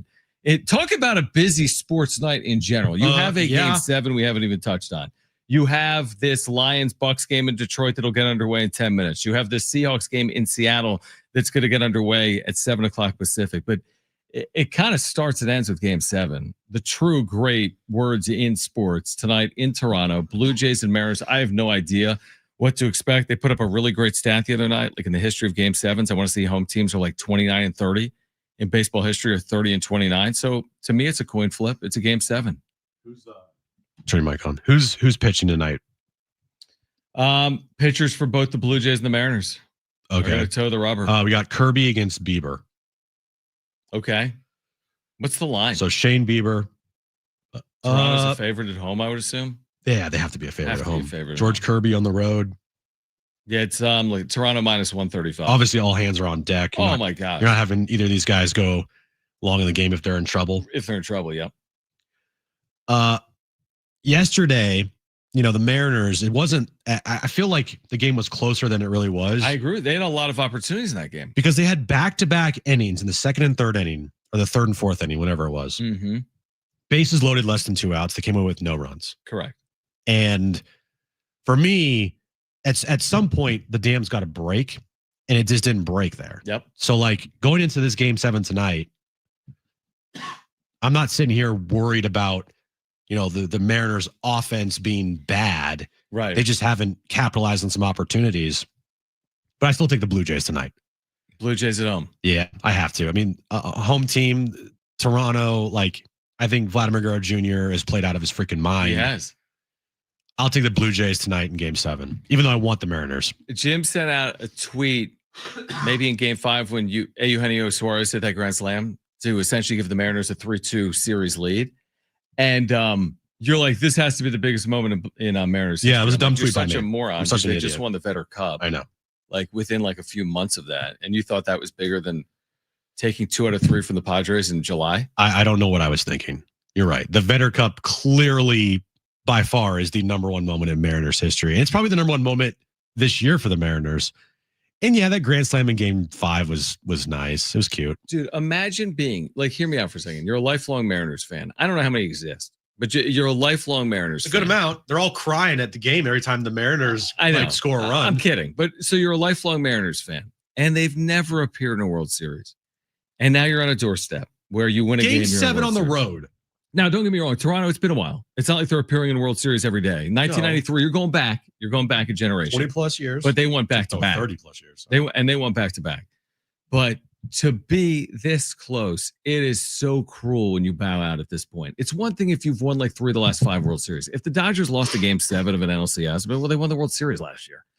But if the Mariners lose game 7 of an ALCS, the reason I say it, there's no guarantee they're back here next year. That's not how sports work. Nope. It took them so long to get to this point. Exactly. And when you get to this point, you got to capitalize on it because you don't know when the moment's going to come again. No clue. It could be years. I mean, they could get back. They're a good team. Like now it's recent memory here, but Padres, they made the NLCS in 2022 and they've gone backwards. Exactly. In the postseason. Yeah. Yeah. So look, tonight, Mariners.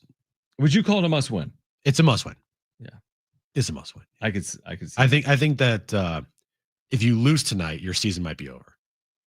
Yeah, I think you're probably right. Right. By the way, here's a question. I mean, I don't know the answer because the Dodgers didn't have this amazing regular season. Where is game 1 of the World Series? If Toronto wins, it's in Toronto. If the Mariners win, it's in LA. Okay. Because good insight. The Blue Jays had a better record than the Dodgers, and the Dodgers had a better record than the Mariners. Okay. Does that matter at the end of the day? Probably not. It's based on how the Dodgers are a favorite regardless. It's so funny too, because say the Mariners win tonight. Yep.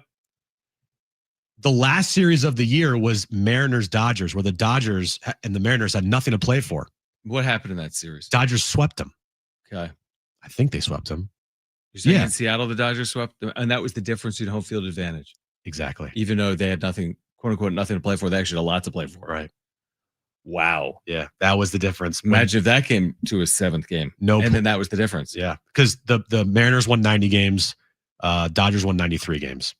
Well, that's insane. So, right, if the Mariners went 2-1 over those 3 games, they would have had a better record than the Dodgers. And if they make the World Series, they would have home field over the Dodgers.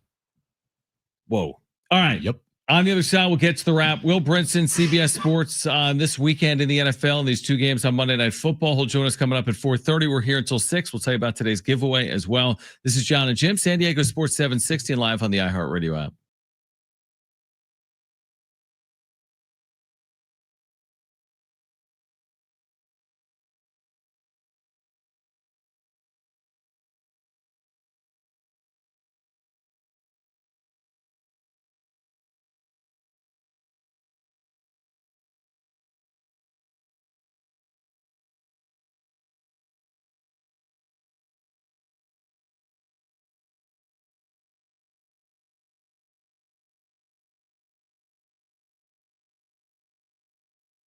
All right, hey guys, it is Schaefer, and there's no better time than now to get down to your local Toyota dealer. They've got new vehicles arriving daily, including their most popular cars, trucks. We'll tell you more about the trucks in a moment, and SUVs. So whatever kind of vehicle you're looking for, hurry into your Toyota dealer today. It is Trucktober, right? Trucktober is going on right now at your Toyota dealer. Your best time to get into a new Toyota truck. They've got the largest inventory, Tacomas, Tundras. They're ready to roll. The Tacoma is known for its legendary toughness, off-road capability, and everyday efficiency, perfect for weekend adventures or just tackling your to-do list. And the Tundra brings serious power, impressive towing capacity, and bold design, plus the latest tech and comfort features. Whether you need a truck that's built for the trails or built for work or built for your family's next adventure, Toyota's got you covered this Trucktober. So make sure to get down there. New vehicles arriving daily. We make it easy. See your Toyota dealer today.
All right, this update is brought to you by Staples Stores. SDFC secured the number 1 spot in the Western Conference with their win over Portland this past weekend.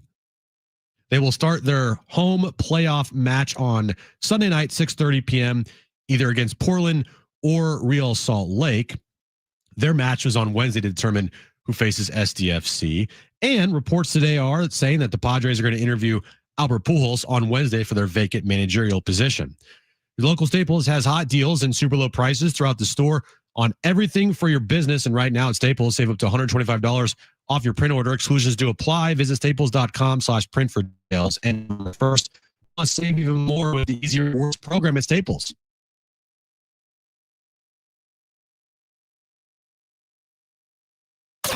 Some weird stuff in week 7 of the NFL. Taylor, zigzag move. Taylor works in for the touchdown. Play fake, boot right, throws it out to the right. Ferguson. Shout out to Jim Russell. Christian McCaffrey over 200 yards of offense, and the Niners win it 20-10 here at home. SDFC ends the regular season with emphasis. San Diego FC, Valley City Football Club. 4 goals in Portland. The Aztecs swing back into action after the bye week. The San Diego Padres have called future Hall of Famer Albert Pujols with interest in interviewing him for the team's manager position. My first thought, that's the guy. One, he brings immediate credibility. Manny and Tatis, they have no choice but to look up to Albert Pujols. He'll walk in there with credentials that all the other guys that are on this list don't even have. They're not even sniffing these credentials. It just got interesting. Now, live from the San Diego Sports 760 studios, it's Jon and Jim. All right, San Diego and Southern California, what's going on? This is hour 3 of Jon and Jim. Will Brinson swings by, CBS Sports senior NFL writer at 4:30. We have Monday Night Football underway, and a good one between the 4-2 Lions and the 5-1 Buccaneers, just underway in Detroit tonight. The first of 2 games on Monday Night Football. I mean, at least they're good games, but I hate the double Monday Night Football matchup. I hate it, the doubleheader. Now, where I give them credit this week over last week is these aren't stacked games where one game started at 4 and the next game started at 5. Tonight, there's a game at 4 and there's a game at 7 Pacific. Man, if you're in Seattle today, you better have the multiple screen setup because Mariners get underway at what, 5?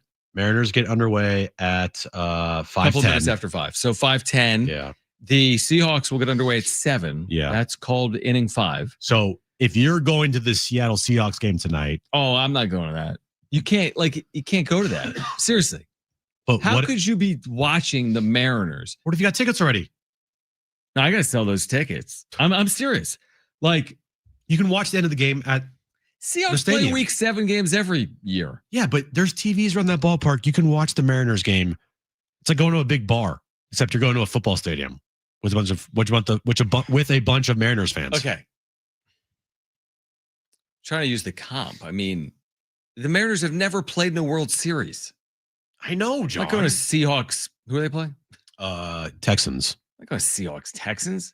Sell my tickets. I'll take a loss on those. It's on the road. Sitting in front. No, it's in Seattle. No, the Mariners game's on the road. It's not like the Mariners playing across the street. But this is like if the Niners are in the Super Bowl, you have to be in front of the TV. Okay. Don't you? But you're going to be in front of the TV. You're going to be watching the game on your phone or watching the game at the stadium. That's fair. All right, Will Brinson will join us coming up. I can't speak, by the way. This is a problem. You cannot speak. I physically can't speak. You really can't. Every time I take a breath, I'm on the verge of coughing my brains out. Here's the thing. We're in an interesting stretch where we haven't necessarily had Jon and Jim a lot because I'm calling football games. Yeah. So if the team's on the road, I'm traveling on Fridays. Right. And then I was away this past week visiting family, and you were away for a couple of days visiting Erin. Well, she lives with you. I was at a funeral. Yes. A funeral. Not right. That's not what I was just saying. You were visiting family. I wasn't getting into specifics. Yeah, to go to a funeral. Okay. Fair. Why are you laughing? I don't know what to say now. You laugh when you're nervous, huh? You're just learning about me. I know. Anyway, it'll be herky jerky again this week is my point. Because I'm actually, Brent doesn't even know this. I'm not here tomorrow. Nor Friday. Because of San Diego State. Wait, hold on. Well, San Diego State plays in Fresno. That's right up the street. No, it's not. Well, you're going Friday? I didn't know this. I thought LA was right up the street. So you're going to Fresno on Friday? How would you like me to get there? Are you flying? Yeah. I'm not surprised about Friday. Why tomorrow? Because I need to. We'll tell you. Yeah. There's a reason. But Friday, I did not know this. This is news to me. And if I can't speak, this is a problem. It's not news because Fridays, what do you want me to travel separate from the team and spend $300? I didn't know. Hold on. They play Fresno. I thought you were taking like a bus up there or something. It's like 9 hours. Is it? How far? It's far. Seriously, Google San Diego. Like, look in Google Maps right now. San Diego, Fresno. It's not 20 minutes. Like LaDainian Tomlinson thinks it's 5 minutes away. It's 6 hours and 8 minutes right now. It's 5 hours and 44 minutes on my phone. with no traffic through LA somehow right now. Not that bad. Like, have you ever been to like Northern California? It's up there. Okay. All right, let's get to it. It's time for the wrap. Presented by Sombrero Mexican Food. Check out their website at sombreromex.com. What was your takeaway from San Diego State's exhibition loss to UCLA? Yeah, Jim. Were you there? I was not there, John. Dealing with COVID or whatever. Yeah, I had COVID 35. Have you seen any box score or look, social? The 17-0 run to start the game, not ideal. Well, that was for UCLA. I know. Okay. But again, you didn't have Magoon. Bird didn't start. You're not having like tight rotations. You're playing a bunch of guys. Well, real quick, did you see how many minutes Donovan Dent played for UCLA? I did not. 36. Why? I have no idea. Like, it's an exhibition game. Donovan Dent, who's a brilliant guard who we saw in New Mexico, right? I mean, terrific player. Played 36 minutes. Nobody on San Diego State played more than like 26. So, and Miles Bird played like 20 minutes. And no Guad. Yeah, so I take really nothing away from it. And they came back in the game and they only lost by what, 7? Lost by 7. They pulled to within 2? Yeah. From 20 down. Yeah, I take virtually nothing from it. Everyone came out healthy. Reese Waters looked nice. Yeah. So that's my biggest takeaway. So did you say season over was your takeaway? I did text you. I was like, is the season over? You're like, is this team I'm like, relax. It's like exhibition game 1. My takeaway is everything's going to work out perfectly. Let's see what they look like when Magoon Guath returns. And Miles Bird had been in and out of practice. I think Duck said postgame he had missed 10 of the last 12 practices. So it's very, very early. And you're going to get your first litmus test in Las Vegas for the Players Era at the end of November. That's what you're waiting on. Next question. Do you think San Diego FC wins the MLS Cup?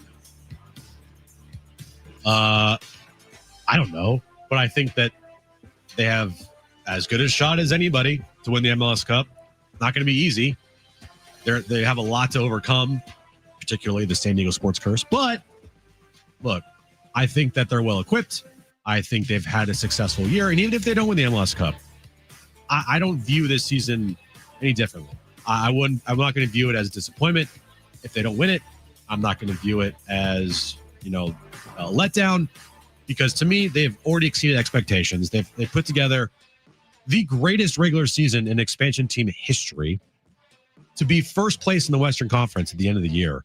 Most points scored, most wins, all that. Incredible year, regardless of what happens in the postseason. What if they get to the MLS Cup? And I agree with you. I think the takeaway is, wow, they made an MLS Cup. What if they get to an MLS Cup? I was going to say, and then they lose. Well, then fire everybody. I'm saying, like, if you get that close, then it like, will would you be tough. Disappointed if they lost the MLS Cup? Of course you'll be disappointed, but you're not going to say disappointing. You're not going to say fire everyone. Like, no. How could this happen? You can be disappointed in the loss, but there's two different types of disappointments I look at. Like with the Padres this season, for me, disappointing year. Right. For SDFC, it would just be a disappointing finish or like match. Yeah, but it won't be a disappointing year. It'll be a wildly successful season with a disappointing finish if that were to play out. I agree with you. Next question. It'll be Manny's fault. Blame ownership. Well, Manny's going to be there on Sunday, he said. Of course he will be. He owns the team. He was saying how during games he would have one of the clubbies give him the scores of SDFC. I mean, are we going to have a conversation about how he was not focused on That's not going to happen under Pujols. Promise you that. No way in That's hell. the first conversation they have. Yeah. Hey, Gamecast, gotta go. Next question. Who's the biggest threat to OKC in the NBA this season? Themselves. That's No. what my answer would have been. I think. I gotta see what Houston looks like. Even though they lost Fred VanVleet, Yeah. that's a pretty massive loss. But they're deciding to go some crazy new lineups this year with like, all these tall guys, right? Yeah. Yeah, I saw that. I'm interested to see if the Nuggets, how they look this year. I don't know. What about Boston? No, not without Tatum. Yeah, good point. I'll just go Houston because that's the default answer here that I got. What about Golden State? That's what Chris Hodges told us. Hey, I think OKC, honestly, to like Brent's point, or when I joke like themselves, I think they're better than last year. They were impossible to beat at home last year. At one point, they were 30-4 last season. They were something like 38-3 at home. Good luck. They should be a heavy favorite heading into the year. We'll see. There's injuries. Things happen. They didn't have Chet for most of last year, and they still won. Next question. Would Albert Pujols be a good manager? After all that. No, I think Not he's really. gonna suck. Actually, I think he'd be I good. don't see why he wouldn't be. Yeah, I have the same questions for Albert Pujols. You have to ask the same questions about almost anybody they hire, unless it's like Bochy, right? Well, Bochy's automatically fought a bed the best possible scenario. But it's not happening. Right. That's the so. If I'm looking at the names that have been thrown out there already, Yep. there's questions for all those guys. You know, if you're going to say that you don't really know what Albert Pujols, what he would be as a manager, well, you have to say the same thing about Ruben Yeablin, the same thing about Ryan Flaherty. Yeah, So, and if you're looking at other first time guys that have never been managers before, you have the same questions. I just look at who can get the most out of the guys that you need to get the most out of. And for me, I would pick Albert Pujols. Yeah, I mean, who would you rather have? Tony Vitello, who's the head coach. He's not even the head coach of the Tennessee Volunteers. Yeah, it's a weird who the one. Giants are set to be on the verge of hiring. That's a weird one. Or Albert Pujols. Now, I will say this. Ryan Sandberg, when he managed in the major leagues, has spent 4 years managing in the minor leagues. Now, I think it's a different world without double switches. I think the size of staffs, I don't think it's a prerequisite. There's a lot of guys that have managed in the major leagues that have never managed. Yeah. Hadn't previously been a coach. Again, there's going to be some moments you're like, oh, that's interesting because he's going to be a first-time manager. Yeah. So, but that's okay. I can live with that. Yeah. In a regular season, knowing that I've got Albert Pujols. Like Albert Pujols is your manager. That just sounds like put it on a billboard. Well, you know, if you hire him as a manager and you let him go out and pick his staff, I'm sure that he would go out and get somebody with like credentials that have maybe has been a manager before to Make help Mike him. Trout the hitting coach. He still plays baseball, John. That's right. Make Yadier Molina Thank you. something. Mike Schilt, bring him back. Oh, jeez. Make it all Cardinals. Now, did Mike Schilt manage? No, he didn't No, manage. no. Way Pujols. after. Yeah. He's Pujols spent his last 10 years in Anaheim. But Pujols did go back to St. Louis. Good point. That was But Mike that was Schilt 2020 what? 2022. So I think it was 2022. Schilt was in the Padres organization, was he not? yeah, he was planning his ways to become manager of the Padres in the future. Wait, was Schilt in the organization for 2 years before he became manager? Yeah, he was the guy that was behind the scenes that was talking to Peter Seidler every day, just waiting for his moment and opportunity to pounce on the managerial position and undercut Bob Melvin as Bob Melvin was here as a manager. I know that's not the case, but it kind of feels that way in hindsight. Oh, did I say that out loud? You did say that out loud. Yeah. All right, more on the Padres managerial search on the other side. What was reported today in the UT from Kevin Acee and others. Plus at 4:30, Will Brinson, senior NFL writer for CBS Sports, will join the show. This is Jon and Jim. Stay with us.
San Diego Sports 760 congratulates all our $5,000 winners in iHeartRadio's Thank a Teacher, powered by Donors Choose. There's still time for you to nominate a public school teacher making a difference, and maybe they'll be one of our next winners of $5,000 to make over their classroom. Help us say thank you to the educators shaping our future. Nominate your favorite teacher now at iHeartRadio.com/teachers. Will Brinson will join us coming up at 4:30.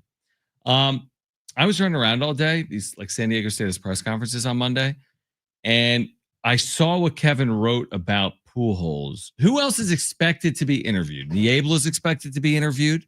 I think Niebla is expected. Yes, I would say Nick Hundley, Ryan Flaherty are names that have been floated out there as possible candidates. Again, every name we just mentioned never been a manager before. So look, if you have reservations about Albert Pujols being a manager, those same questions have to be asked of Nick Hundley. Exactly. So you can't be like, oh, Nick Hundley's better than Albert Pujols. Like, why? Right. So I'm just looking at Pujols' resume. We know what it is on field. It's pretty good. Right. Like, would you take 703 home runs? I would. Yeah. Right, but again, this is different. Would you take an 11-time All-Star? Yeah, we get it. Now, he has managed in the Dominican Winter League and Caribbean Series. Yep. So he's got limited managing experience. You talked about he's scheduled to be the Dominican team manager in the WBC. That's a very limited period of time. Right. So he's kind of like dabbled in it. He's been an assistant with the Angels organization. Yeah. He spent a ton of time in Southern California the last 15 years. Yeah. So I just think I like it. Again, and it's honestly, with all due respect, like Nick Hundley might be a fine manager. Ryan Flaherty might be a fine manager. Ruben Niebla might be a great manager. Yeah. But like all things equal, and I do know the Padres love to like market themselves. I mean, that's such a marketing win if you hire Albert Pujols. I know that's not always about winning the press conference. I know that. They've won press conferences. Yeah, they win press conferences all the time and they have nothing to show for it. But I'm looking past that. I know the Albert Pujols hire would absolutely win the press conference and crush on social media, right? I get that. But I'm looking beyond that, and I'm looking at who can unlock this team. Right. To me, I'm looking at the names, and I feel like Albert Pujols is the guy to unlock the certain players on this team that need to be unlocked. Fernando Tatis Jr. at the top of that list. You need Toddy to get back to pre-PED Toddy, pre-injury Toddy. Maybe it never will happen. Maybe the injury and the PED suspension was the turning point of his career to turn him into this offensive player for the rest of his time here in San Diego. Maybe that's the case. Maybe nothing can unlock Fernando Tatis. Maybe nobody can unlock Fernando Tatis Jr. But I would bet the best person to try to do that would be Albert Pujols, right? And for me, the two guys in this clubhouse that you need on your side more than anybody is Manny and Toddy. And with Albert Pujols, I think, those guys have no choice but to respect Albert and look up to Albert. Obviously they do, but to perform their best. So for me, I just think with the dynamic of that clubhouse, Albert makes the most sense right now. And I know all the names that they have out there, Ruben Niebla, Flaherty, Hundley, they're nice names. I don't get me wrong. I'm not saying those guys would be awful hires. I just think that if you were to ask me of the four guys that we mentioned here that we know of so far, Albert to me feels like the guy that I'd go with. Let me ask you this. Do you have any concerns that Pujols is no longer in the Angels running because they were at an impasse, and the impasse was over coaches, resources, and compensation? Yes and no. Yes, because if he were to come here, we know AJ likes to have guys in that clubhouse, in that dugout, on the coaching staff that he picks, that he hires. So that does concern me a little bit. The compensation, not so much, because my guess is Artie Moreno went the cheap route and was like, "Hey, we're already paying you this like legacy deal." Yeah. So why do you want another $1 million on top of this to be the manager? Well, I was wondering, is it the resources for his salary, or because, hey, this is the pool I want to work with for my staff? Because these staffs are so large, dude. Some could be large, but I mean, the Padres had what, 13, 14, 15 guys on their coaching staff last year? That's a lot. That's a lot. That's what I'm saying. So, like, is the compensation? Yeah, I'm just wondering, like, Preller, to your point, has a reputation as being hard-headed, right? And for, like, you either get in line or there have been issues. Even Schilt was in line and it only worked out for 2 years, or presumably in line. Like, is Albert Pujols, one of the most accomplished players in the history of the sport, going to quote unquote get in line? Or will he be given carte blanche, resources, staff? And that's kind of a fascinating thing. Like, if you're AJ Preller at this point in your career, are you just going to give him the keys to everything? Like, hey, Albert, here, make the hires. I do think it's a good thing that the Angels have now decided that they're moving on from Albert Pujols. I think he would have potentially been their manager. Right, because if the Angels really wanted to make this work, Pujols is going to be their manager. Right. But that's just an opportunity now, I think, for San Diego to step in and, potentially have Albert as their next manager. There's nobody out there to me that I'm like, they have to go get. Pujols, to me, is the closest thing to that. Just because of everything I've talked about, and I think it just makes so much sense. I'll be disappointed if it's not Albert Pujols. I think I will. I think I will be not disappointed too now. Yeah. I just will be. Yeah, because whoever they go get, if it's not Albert Pujols, I'm like, okay. Yeah, it's not gonna be Babe Ruth. All right, on the other side, Will Brinson, senior NFL writer for CBS Sports. We'll talk about tonight, 2 games in the NFL and more with Will Brinson coming up next. Jon and Jim.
All right, this update is brought to you by Staples Stores. Monday Night Football underway right now in Detroit. Lions have a 7-0 lead over the Bucks. Game 2 of the Monday Night doubleheader, Seahawks-Texans, kicks off at 7 p.m. in Seattle. Speaking of Seattle, pretty big game tonight in Seattle for the Mariners, but they're playing in Toronto. Game 7, Blue Jays and Mariners winner heads to the World Series to face the Dodgers on Friday night.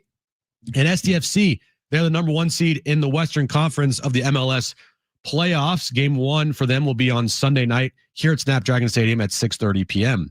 Your local Staples has hot deals and super low prices throughout the store on everything for your business. And right now at Staples, save up to $125 off your print orders. Exclusions do apply. Visit staples.com/print for details. Ends November 1st. Plus, save even more with the Easy Rewards program at Staples.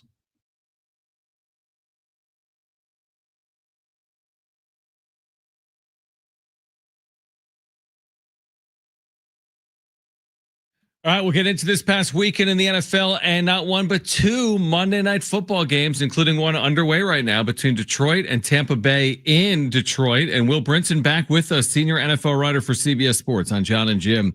San Diego Sports 760. Will, we always appreciate your time. I may have asked this in the last week or two, but with the way Tampa's been playing, Detroit obviously coming off the heartbreak last year in the postseason, losing at home to Washington, but in your opinion, I know it's still early enough in the year, and we'll see how tonight plays out, but who's more likely to reach the Super Bowl in the NFC among these 2 teams? I'll take the Lions. I think, I think Detroit, offensively, good luck poking holes in what they can do, right? I know Jared Goff turned it over a few minutes ago, but generally speaking, they're loaded across the board, and they have so many different weapons that can beat you, the 2-headed running backs and Gibbs and Montgomery. And then defensively, they had issues for sure, but it's mostly injury related, right? I mean, the back end has been banged up, and Aleem McNeil, a guy from NC State, back in the lineup tonight, and I think it's making a difference. You can see the Bucs kind of struggling on offense through at least a quarter. So I think Detroit should probably be the favorite to make the Super Bowl out of the NFC, unless. And this is a big unless, and I'm sure you guys will ask about this, but unless whatever Eagles team we saw on Sunday is magically like the Eagles for the rest of the year, because then you might be willing to make Philadelphia the favorite. But I think just the way that Detroit plays on offense, they really haven't skipped a beat with the coordinator losses on both sides. I'll take the Lions all day. Yeah, and speaking of the Eagles, they looked good yesterday against the Vikings. Jalen Hurts, had one of his better games through the air, 3 touchdowns, and AJ Brown caught a couple touchdowns, but they're kind of, to me, hard to read this year. Would you agree with that? Yeah, absolutely. They were coming off 2 straight losses. A road favorite against Minnesota, and I think I sort of thought maybe the wrong team was favored. Had a good week against the spread, but that was one of the ones I was definitely wrong on. It's like, if you had told me before and not that if you had told me they would throw 3 passing touchdowns, then obviously I would have been on Philadelphia. But if you had told me that the Eagles were going to come in and attack vertically the way that they did, which is something they just really haven't done all season long, that would have changed my mind completely about that game. And really good job by Jalen Hurts yesterday. I agree, one of his best games of his career. You get the thing is, you get AJ Brown involved, you get Devontae Smith involved, you threaten defenses vertically, you push the ball down the field, and what's going to happen is it's going to make life easier for Saquon Barkley. Last year they fed off of Saquon running really well behind an offensive line that was gelled, that was performing perfectly, and they let the play action and stuff build off that. You could build the other way too, right? You could throw the football really well and then force teams to deal with the pressure that puts on the back end of the defense and how they respond against your rushing attack. And so I love this. Just for the sake of the Eagles being, dominant again. Not that I want them to be dominant, but just if you want to see their offense be good, do that more often moving forward over the next few weeks. They have a bye week 9, but let's see how they come out next week. And if this is the new reality, the Eagles are dangerous. Will Brinson, CBS Sports, with us right now on Jon and Jim. So let's just look at the NFC right now, where Rams and Niners 5-2, Seahawks 4-2, Bucks 5-1, Packers 4-1-1. We've talked about the Lions, Eagles 5-2. We just talked about Where do the Niners stack up? I mean, that's a lot of teams among that group of 6, 7. How are they doing this? And like, where are? I mean, are they like sixth of those? Like, where are they in this pecking order? I mean, they're up there, right? I mean, like, you know, I know that Shane Steichen for the Colts is rightfully the current heavy Coach of the Year favorite, and he should be. You know, he's got Daniel Jones under center. The Colts are, you know, maybe like you could make the argument that they're the best team in football. I'll take the Chiefs, but I mean, the Colts are great. However, Kyle Shanahan isn't doing this with like a healthy team and a formerly high drafted quarterback who probably got a raw deal in another city and is now got some good coaching. He's doing it with like an absolute, like that whole team is a tourniquet right now. It's incredible. And actually, I think that he is doing it with a quarterback who's drafted highly by another team and had bad coaching, and Mac Jones. And I think doing what he's doing with Mac Jones is just a testament to his coaching. Chris McCaffrey having an unbelievable season, and what a performance on Sunday night. Robert Saleh, by the way, assistant coach of the year, maybe 7 weeks in. I mean, you know, this guy was great in San Francisco, goes to New York, doesn't work out as a head coach, but you know, you lose Fred Warner, you lose Nick Bosa, and that defense is still playing really well. And the 49ers are going to be there at the end. It's just how healthy are they going to be? And, you know, can they, you know, do they have enough firepower to deal with a Tampa, Detroit, or Philadelphia, one of those teams, or the Rams, who I think secretly might be the best team in football. Yeah, and they lost their starting center today to a hamstring injury, and Bryce Huff also got hurt. He's out for the hamstring injury as well. So it's like they just continue to get injured every single week. It's kind of the craziest thing I've ever seen in football. What do you take away from the Raiders and the Chiefs game? That the Raiders are that bad, or the Chiefs are back to being the Chiefs again? I think the Chiefs are back, and you know, the Raiders are not good anyway. When you lose Brock Bowers, you lose Jacoby Myers, you don't have a very good defense. It's a hard, you know, road to hoe, so to speak. But Rashee Rice back out there, you know, the Chiefs looked really good against the Lions last week. Then you bring Rashee Rice back, and that offense just all of a sudden looks like the Chiefs. And Mahomes is, you know, I think they had they pulled Mahomes in like the early third quarter, I think. It's one of the earliest I've ever seen a starting quarterback pulled from the lineup, pulled out from under center in an NFL game against a division rival. You know, even though it's a blowout, I mean, they're just like, we don't need him out there. And you know, Pete Carroll wasn't even calling his timeouts at the end. I get it. He was down 31-0. I get it. But I think it's a testament to the Chiefs probably being back, because that defense has been really good. And now all of a sudden that offense looks like it did when the Chiefs were winning their Super Bowls and able to score on anyone at any point in time. So if they stay healthy, remember the first snap of that game was the first regular season snap that Xavier Worthy, Rashee Rice, and Hollywood Brown had ever played together. So like, if those guys stay healthy and Travis Kelce's still out there too, yeah, the Chiefs are a big problem. Did you say, by the way, did you say you think the Rams might be the best team in the NFL, or playing like the best team in the NFL? I mean, I'm a Rams fan, so like, just because I love Matthew Stafford. But yeah, I think there's a reasonable case to be made for it. They could easily be undefeated right now. They've had 3 close games, I guess, but I mean, they defensively are really good, and Stafford is playing like, I think the MVP list right now. You know, I'm not going to do the thing where we pretend like Jonathan Taylor could be MVP, but I mean. You know, because he deserves a mention, but he's not going to win it. I mean, it's Mahomes, Baker, Stafford. I'm missing somebody else. Joe Flacco. I'm missing somebody else. I think Stafford is right there through 7 weeks in terms of most valuable players. He looks phenomenal. It's crazy to see after all the stuff this offseason about his back injury and whether he's going to be ready to go. Like, I think that as long as Stafford stays healthy, they got Puka back. The Rams are a force.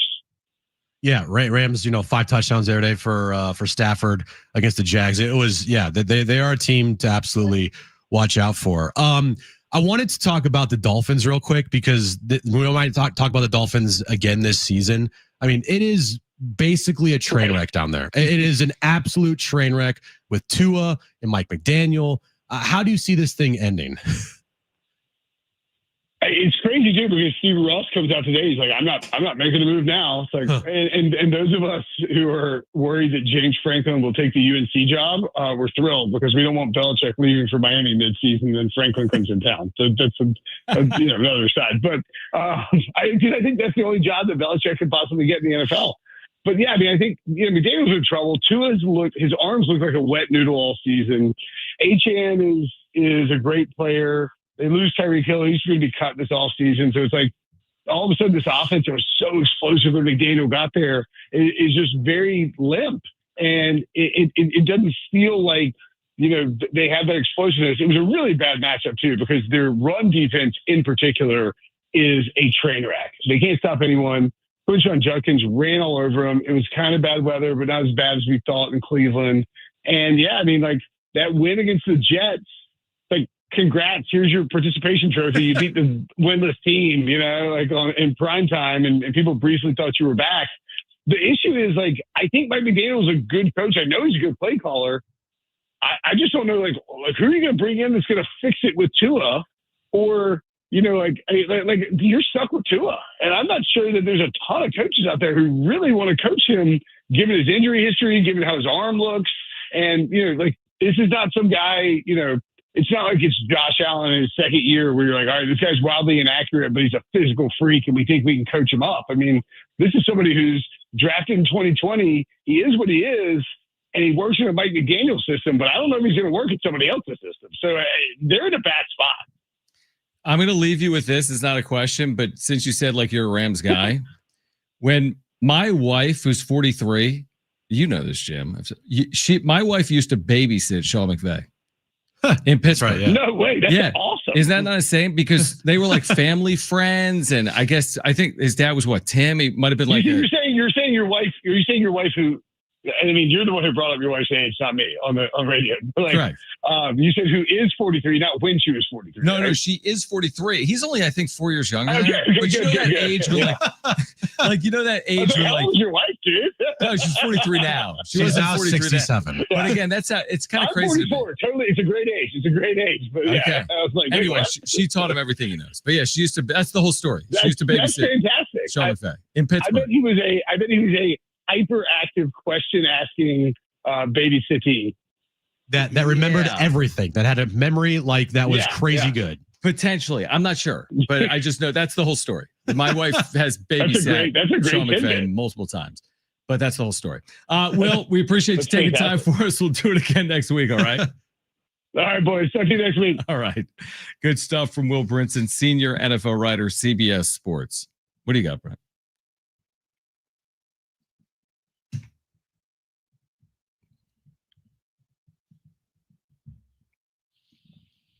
All right, let's give away tickets to Howl O Scream at SeaWorld San Diego. We'll do that on the other side. We're here until 6 p.m. reacting to the news that the Padres will interview Albert Pujols to potentially be their next manager as well, reportedly as soon as this Wednesday. This is Jon and Jim, San Diego Sports 760, live on the iHeartRadio app.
All right, Jon and Jim, San Diego Sports 760. As you know, we're the flagship home for SDFC, and Vicky, who works in PR for SDFC, just brought by some playoff gear. Look at this. Look at this. You got to turn your mic on.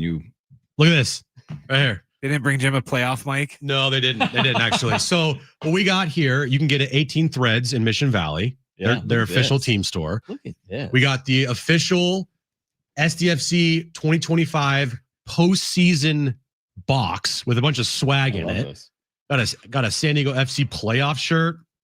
Got a SDFC. With a picture of Snapdragon on the front. Wow. I like this. We have a MLS Cup playoff hat. We also have a scarf in here. This is dope. Got a what is this? A keychain. This is awesome. This would be wow, more of a lanyard. Oh, a lanyard. You know what I mean? A keychain would be something you put your keys on. That's a chain. Yeah. This would be a lanyard. Okay. Well, you know, goes around your neck. I didn't pull it out of the box, so I didn't really see it quite. We got the scarf. We have everything. Look at this. Here we go. Get this scarf on. Whoa. Look at that. Look at this thing. I'll rock this. Okay. Segment. Yeah. Hold on. Put the scarf on. Whoa. All right. This is cool. Here? It's a big scarf. Yeah. I mean, that's kind of what scarves are. I know, John. What's a small scarf? What else is this? What's this? Ooh, I got it. I got this. Oh, you got a different shirt. I got a different shirt. Let me see your shirt. It says our time. No, I like my shirt. I like your shirt. I like your shirt better too. What size is yours? Let's see here. Mine is a large. I'm a large too. Perfect. Yeah, mine's a large. I got this hat right here. Put the hat on. Are we going Sunday night? Potentially. What do you mean potentially? I need to talk to Mary, we got tickets? We need to talk. Yeah, we got No, you got to talk to Erin. I got to talk to Erin. Yeah. She's what? She's the boss. Yeah, obviously. No, I get it. All right, so I got this hat, scarf, the shirt. It's great. It's Life's awesome. good, man. Thank you, Vicky. Now all they have to do is win the MLS Cup and everything's perfect.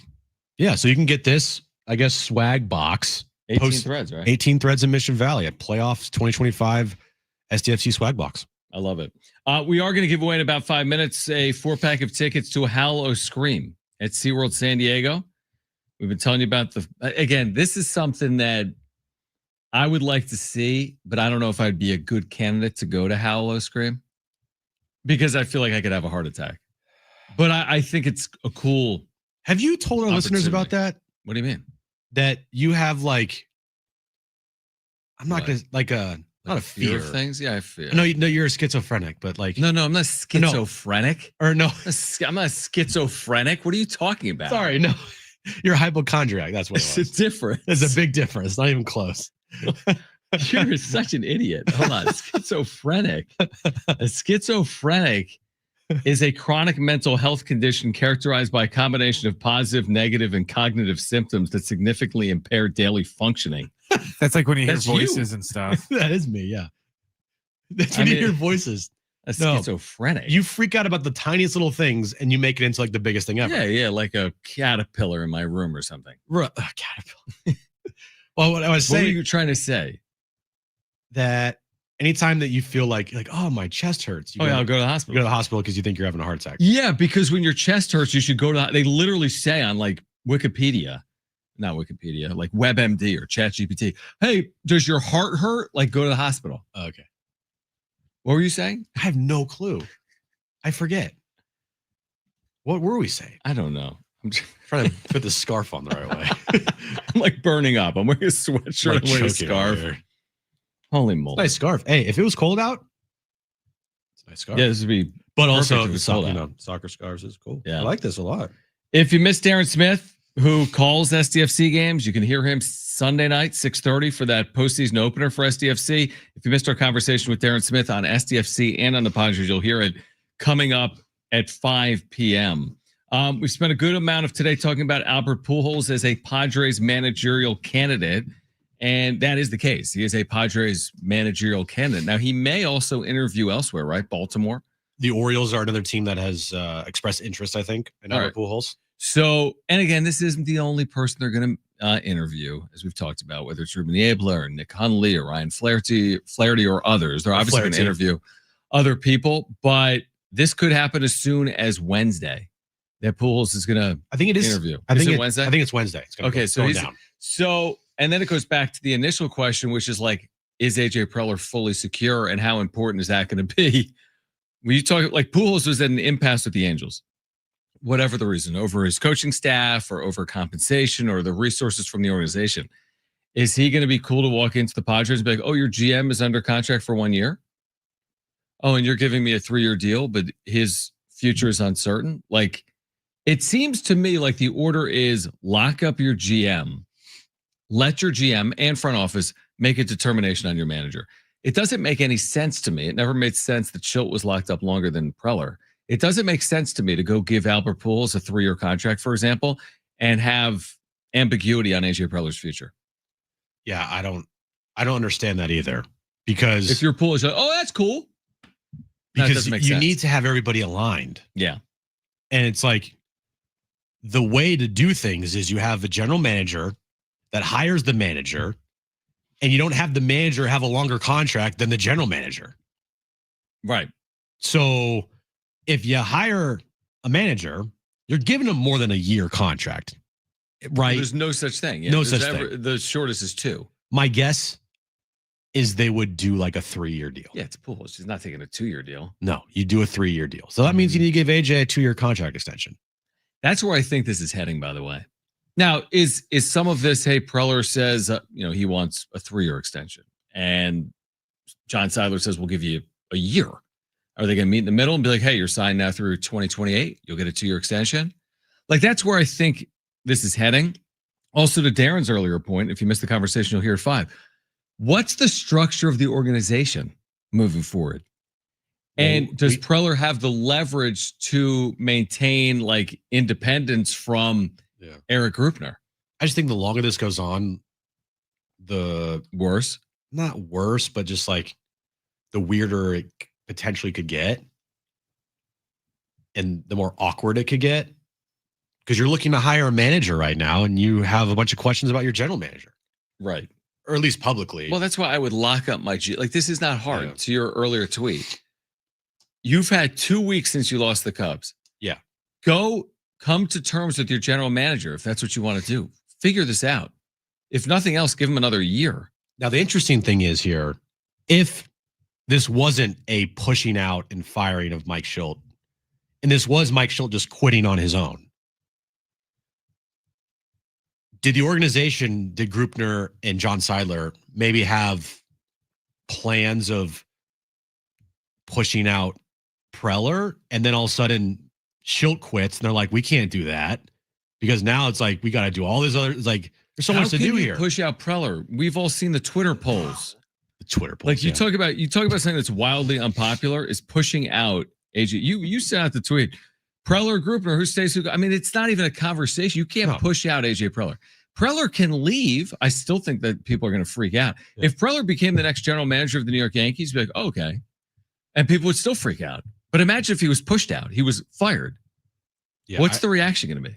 Yeah. And I know Grupner tried to, backpedal some things this morning, but it's just all PR speak. It's nothing really of substance.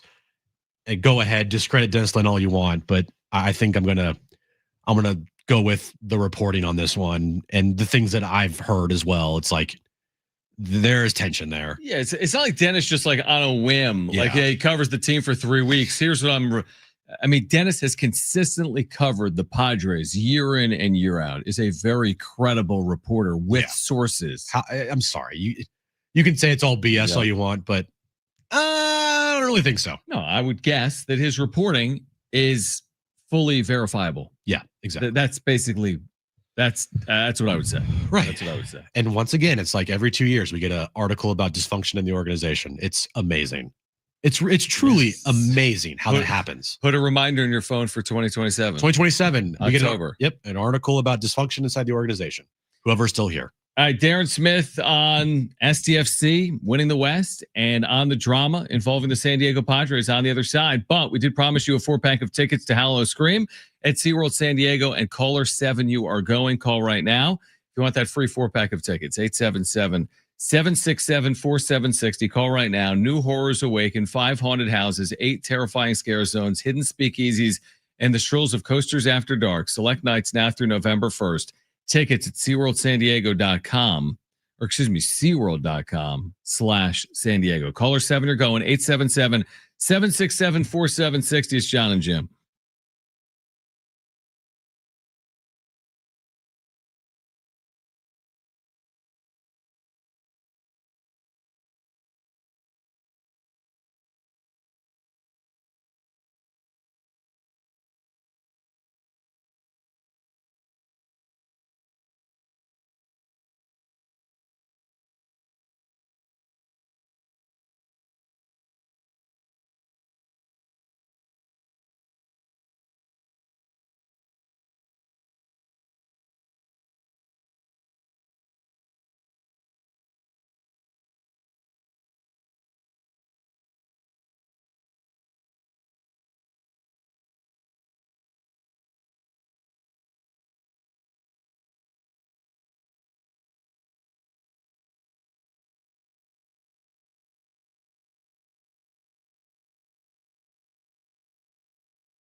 All right, this update is brought to you by Staples. We'll start with Monday Night Football right now. First game of the doubleheader tonight. Lions leading the Bucks 7-0 with 7 minutes left to go in the first half.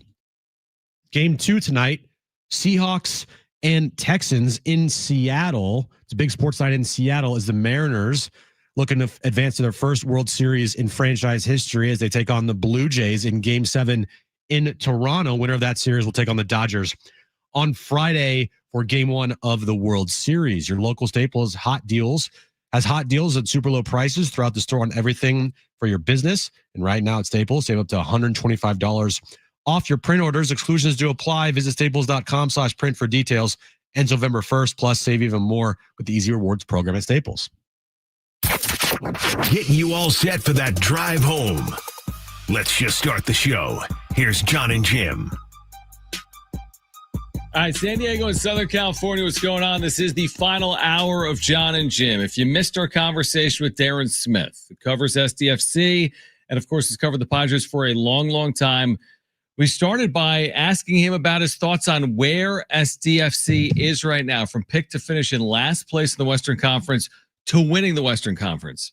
Winning the West? Right. Absolutely not. I mean, I thought they'd be good. I thought they might be better. It's funny that you say that because I looked that up today too. And not only did they have SDFC 15th, they had Vancouver finishing 14th. So I'm not a big let's keep those receipts guy, but that's one. If you're Vancouver and San Diego, you're probably sitting around going, okay, let's just tuck that away. No, I mean, I think, who said it really well is midfielder Anibal Godoy, because he was on an expansion team back in 2020 in Nashville. He said the focus in Nashville was, hey, we're just trying to get a team on the field. You're welcome. Here it is. We now have Major League Soccer. So that was how it was presented to the fans in Nashville. They'd waited a long time, and there was the excitement and the novelty of it, but it's going to take a little while to build a winner.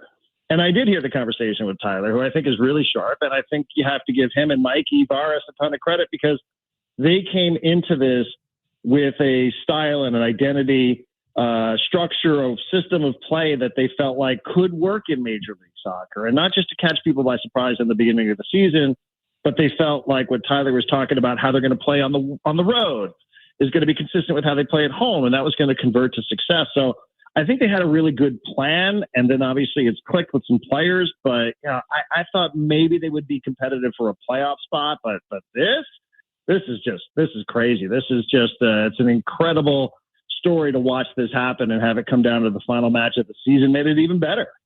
So where do you stand with matchups? So we got the Portland Timbers and Salt Lake playing on Wednesday to determine who will go to Snapdragon Stadium on Sunday to play SDFC. Who would you want to face, or who would you want SDFC to face come Sunday night? Well, you got to be careful with this. I know. I think the Portland, it's because then that then becomes one of those. Hey, we've got the receipts. The broadcaster said. But Portland hasn't scored in 2 tries against SDFC, and I do wonder if it wasn't just a beating that they took in Portland over the weekend, if it wasn't even demoralizing. I kept thinking about that watching SDFC pump 3 goals in there in the second half. If it wasn't a little, hey, we might play these guys again next week, so let's make sure that we really give it to them. Like we really, really rub their noses in it a little bit, so that not only do we walk out of here doing what we have to do, picking up the 3 points, so we put ourselves in a position to finish in first in the West, but let's also make sure that we're making a statement to them that they're going to be excited if they get into the playoff, but they're not going to be real excited about who it is that they're going to have to face for at least 2 matches and potentially 3 if it gets to that. All right, Darren, I didn't answer the question, by the way. So I don't know that I would just, I guess if you're forcing me, I feel confident against either one of them, but I do appreciate what it was that just happened this past weekend. You not only beat them, but embarrassed them. You had their crowd booing them in their building on what's been a disappointing season. And I can't imagine that group would want to face this team again. But I would say, for SDFC, they probably are willing to take on either one of these 2 teams coming up next Sunday. I guess I should have asked, who do you think they match up better against? With the matchups, if they were to play Real Salt Lake or they were to play Portland. Portland. Okay. Yeah, I think Portland, just because Portland really has a tough time scoring. They're pretty good at goal prevention, but they're not really good at goal scoring. And I think that that's something that San Diego is really, really good at. Here's my question, Darren, and tell me if it's a dumb question, but this happens in others. It's probably Jim's looking at me like it's a dumb question. It's a dumb question. Obviously, with the Padres, we go into an offseason, we're like, oh, the future of their manager and their GM. Will we do the same thing with SDFC? Like, I don't know the contract terms, for example, of Mikey Varas and Tyler Heaps. Will their success elicit other, I mean, it has to, right? Elicit other potential opportunities for them, or how's this going to work in the offseason? I would think it does. There's always a bit of, do you become somehow victimized by your own success in that regard? Because, if I were a team and I were a team that was looking for a really creative, innovative type of coach, and I saw what it was that happened with an expansion team in Major League Soccer, and on top of that, I saw a particular style that is really appealing. Like, they play really appealing soccer. They don't just like kicking it around. It's not just possession for the sake of possession. They want to score. They want to be playing with initiative. They want to do all those things to be entertaining as well. It makes him a very attractive candidate. His ability to communicate is like second to none. So I think both of them have really, really bright futures, and that's just the way it goes in sports, right? Like, even in college, we're seeing this sort of stuff all the time. The Indiana coach just got rewarded with a $90 million contract because people were worried he was going to end up heading off to some other bigger program, right? So, you do have to keep in mind that this is sort of the natural progression of the sport. It's going to be part of SDFC's future when it comes to players. Part of why you want to build around academy players is that you're going to get these players through your system, and you're going to make them to attractive clubs all around the world. So I hope it doesn't happen too soon. I do think that they're really, really, really good fits here, not just for the whole program, but also for the whole project, but also for the city. But yeah, I mean, they're really good. They're really, really good at what they do. And, you would love for them to see at some point somebody go, hey, we would like to take a chance on a player like that, or a coach like that, or a general manager like that at some of the highest levels in the sport around the world. But, I'm going to enjoy them while they're here, and I hope they're going to be here for a little while longer. Yeah, it's been just an absolutely incredible year for SDFC. Moving over to the Padres here before we let you go here, Darren. Albert Pujols' name has come up. I know you probably talked about it today on Section 1904, but what are your thoughts on potentially having Albert Pujols step in as manager? Me and John think that if he wants the job, like, bring the paperwork. Don't interview anybody else. Like, he's the guy if he wants the job. What's your take on that? I don't know that I'd be that ready to put a contract in front of him. I do think that there's interesting connections, not just in terms of nationality with certain guys in the clubhouse, but for a long time, Albert Pujols, his agent was a guy named Danny Lozano, who he's now moved on to Rock Nation, but that's also Manny Machado, Fernando Tatis Jr., Luis Ariza's agent. So I don't know. Maybe there's some connection there. Maybe there's not. I don't know enough about him. I must admit it. If it's possible to be agnostic about somebody like Albert Pujols managing the Padres, I feel a little bit agnostic about it because I just don't, I don't know how it is that he's going to run a bullpen. And I heard what you guys were saying earlier with, hey, that's Ruben Niebla's job. Maybe, but you're going to want some confidence that the manager knows how to do that sort of thing too, right? And I think he probably has put himself out there to create conversation. I'm curious to know, did the Padres reach out to him, or did he make himself available to the Padres? I'm not convinced one way or the other. I just don't know enough about him in terms of how he would be as a leader inside of a clubhouse to say that I would put a contract in front of him. But I understand the appeal. I definitely understand the appeal. I would have loved it when he was a player if he had somehow ended up here in San Diego instead of the Angels. But I just am not yet convinced that I would just say, okay, here it is. Here's your contract for how many years, and let's get this going. Here was my concern. I think I said off air with Jim. So the one thing with going with someone like Pujols, and I enjoyed what you said about that perspective. It is a good. I mean, listen, it's not. That's way too simplistic to be like, give this guy a contract, obviously. But here would be my concern, and the Padres have had so much turnover in that chair. A guy that's got $400 million in career earnings, he doesn't need you, right? Like, he doesn't need it, and it's already been proven to be a hard job. Managing in the major leagues is a hard job. So if Pujols steps in, what prevents him from walking away just like these other managers have walked away, right? Right. That would be my concern. He does. He's like, do I really need it? It was fine, but it's not what I can't really work with Preller. He calls me at 3 a.m. Like, what's going on here? here? These are tough jobs. There's not a lot of Hall of Fame players that have managed. These are hard jobs, I feel like. They're really, really hard. And I think part of it is going back to the old cliche about if you're a great player, sometimes those guys struggle to make for good coaches. And sometimes it's not because of the disconnect. Like, he's not going to look up and down the bench and be like, hey, why can't Cronenworth hit 7 home runs, right? Like, he's not going to have those kind of conversations. But sometimes, is he a great communicator? Like, was Albert always a great communicator? Was he a little grumpy at times? I do think, a first-time manager who comes from that level of success, I would question how it is that he's going to handle a bit of failure. Because it's going to come. Like, it's definitely going to come. Everything's not going to be smooth sailing, right? Even when you're on your way to 90 wins, you're going to go through some ups and downs. So how is he going to handle that as a first-time manager in the big leagues after one of the greatest careers that we've ever seen? And there's no way to know that until you put him in that position. I would have to be pretty thorough about that, because I think it could be intoxicating to look at the resume and to talk about the personality and think about what it represents. I think that could all be really, really intoxicating. So I'd have to be really, really thorough and ask a lot of questions before I was ready to just say, okay, cool, let's bring that guy in here and see how it goes. It's a pretty important time in this franchise's history. So I know we don't need any convincing about who Albert Pujols is. If we were talking about the player, that's one thing. We're not. We're talking about something that he's never done before. So I would want to really, really be thorough here and make sure I'm not just going, cool, it's a good name, it's going to look good on Instagram, and maybe some guys in our clubhouse will be into it. And I know we're all wondering about the future of AJ Preller, but like interviewing for manager positions and you don't have a resolution on the future of Preller, it's like, what's taking so long here? I feel like if they were going to extend him, it should have happened by now, right? I guess, and maybe it's just crossing T's and dotting I's, and maybe there's a little bit of clarity required about what the chain of command is going to be, because we know what it was like under a previous structure with Peter Seidler. We are less clear what the structure looks like with John Seidler.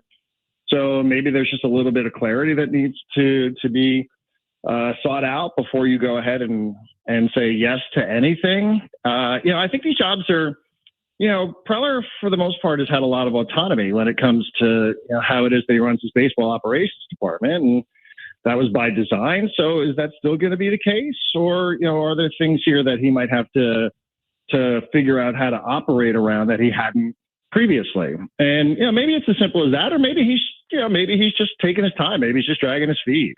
Maybe there are other things that they have to worry about. Maybe the Schilt stuff really kind of caught them by surprise, and maybe they had to, divert some of their priorities in a different direction. I mean, there could be all sorts of reasons why. But I hope it's heading in that direction. I think it's probably the best version of the Padres to have AJ back here and feel like his future's secure.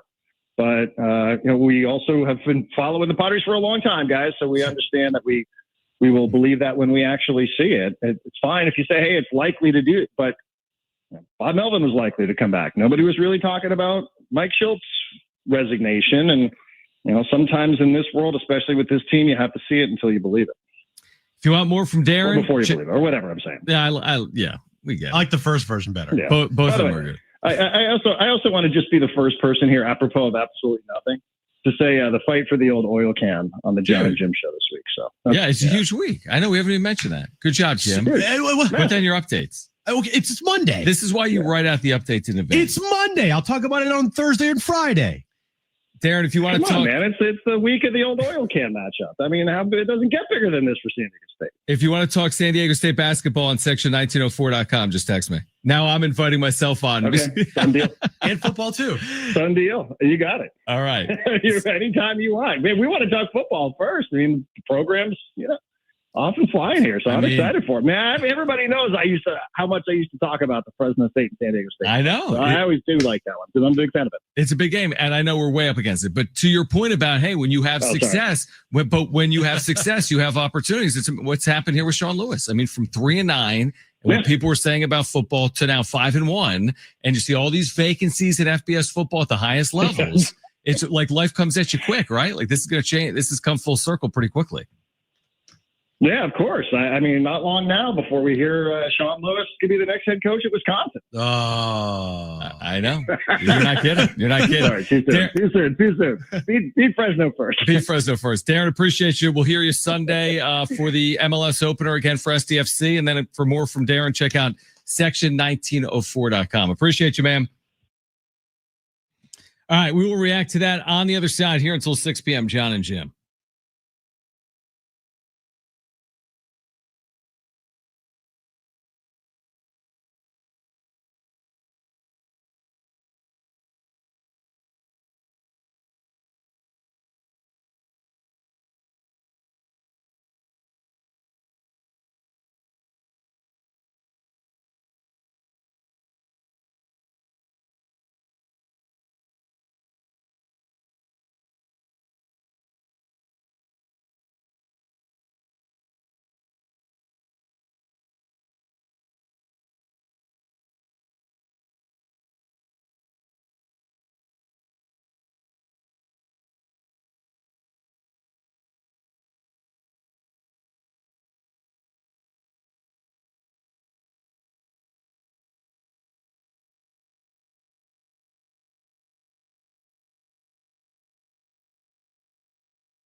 All right, Jon and Jim, San Diego Sports 760.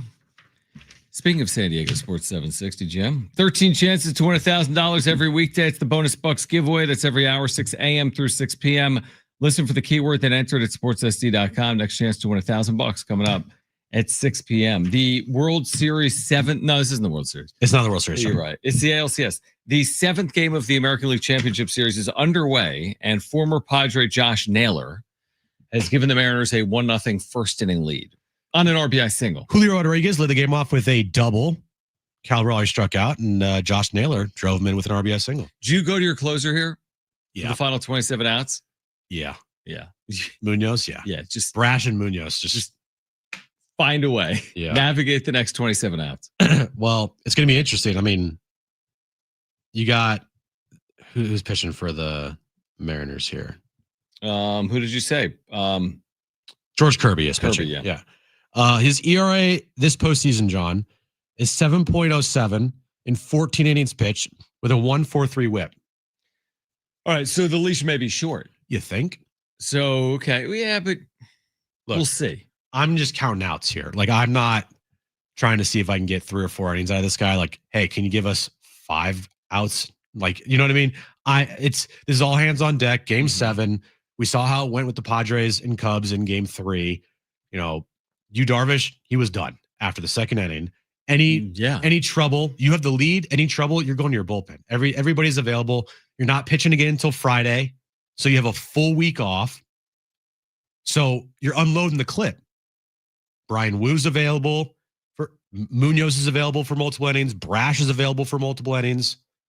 Like you are unloading the clip. Castillo's available out of the bullpen. There's no saving anyone. No. I mean, like you said, they're playing again Friday, the winner of this game. Yeah. So you got 3 days off. I mean, the Dodgers, they're probably in Cancun right now. Yeah. Blake Snell's online asking for like game codes. He's like, probably retweeting the El Paso Chihuahuas tweet. Can we talk about that for a second? Blake Snell, the El Paso Chihuahuas congratulated Blake Snell on being a former Chihuahua to pitch in the World Series. Like, you're the AAA affiliate of the Padres. No, the World Series final, John.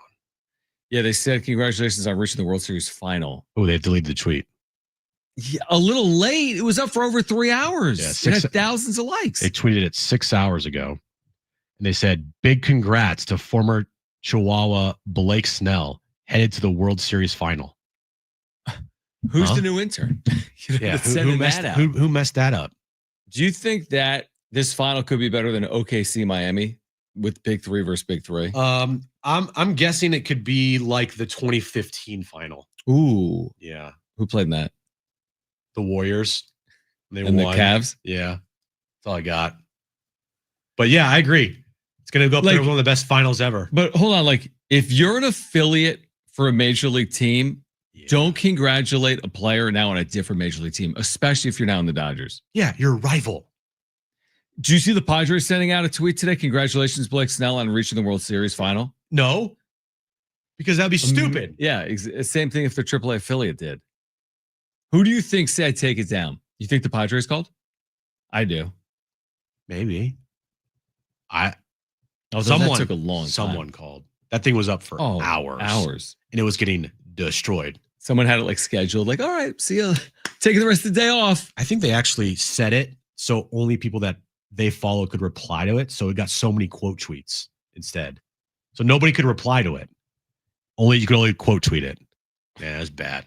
Bad look. All right, Jim's back page is coming up. Updates on Game 7 of the ALCS Plus Monday Night Football. We're here until 6 p.m. This is Jon and Jim, San Diego Sports 760 and live on the iHeartRadio app.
This update's brought to you by Staples. Game 7 of the ALCS underway in Toronto. Seattle has an early 1-0 lead over the Blue Jays. The Wizards are in the bottom of the first inning there. Monday Night Football, we have a doubleheader happening tonight. First up, Lions and Bucks. Lions lead the Bucks 14-0 with 1 minute left to go in the first half.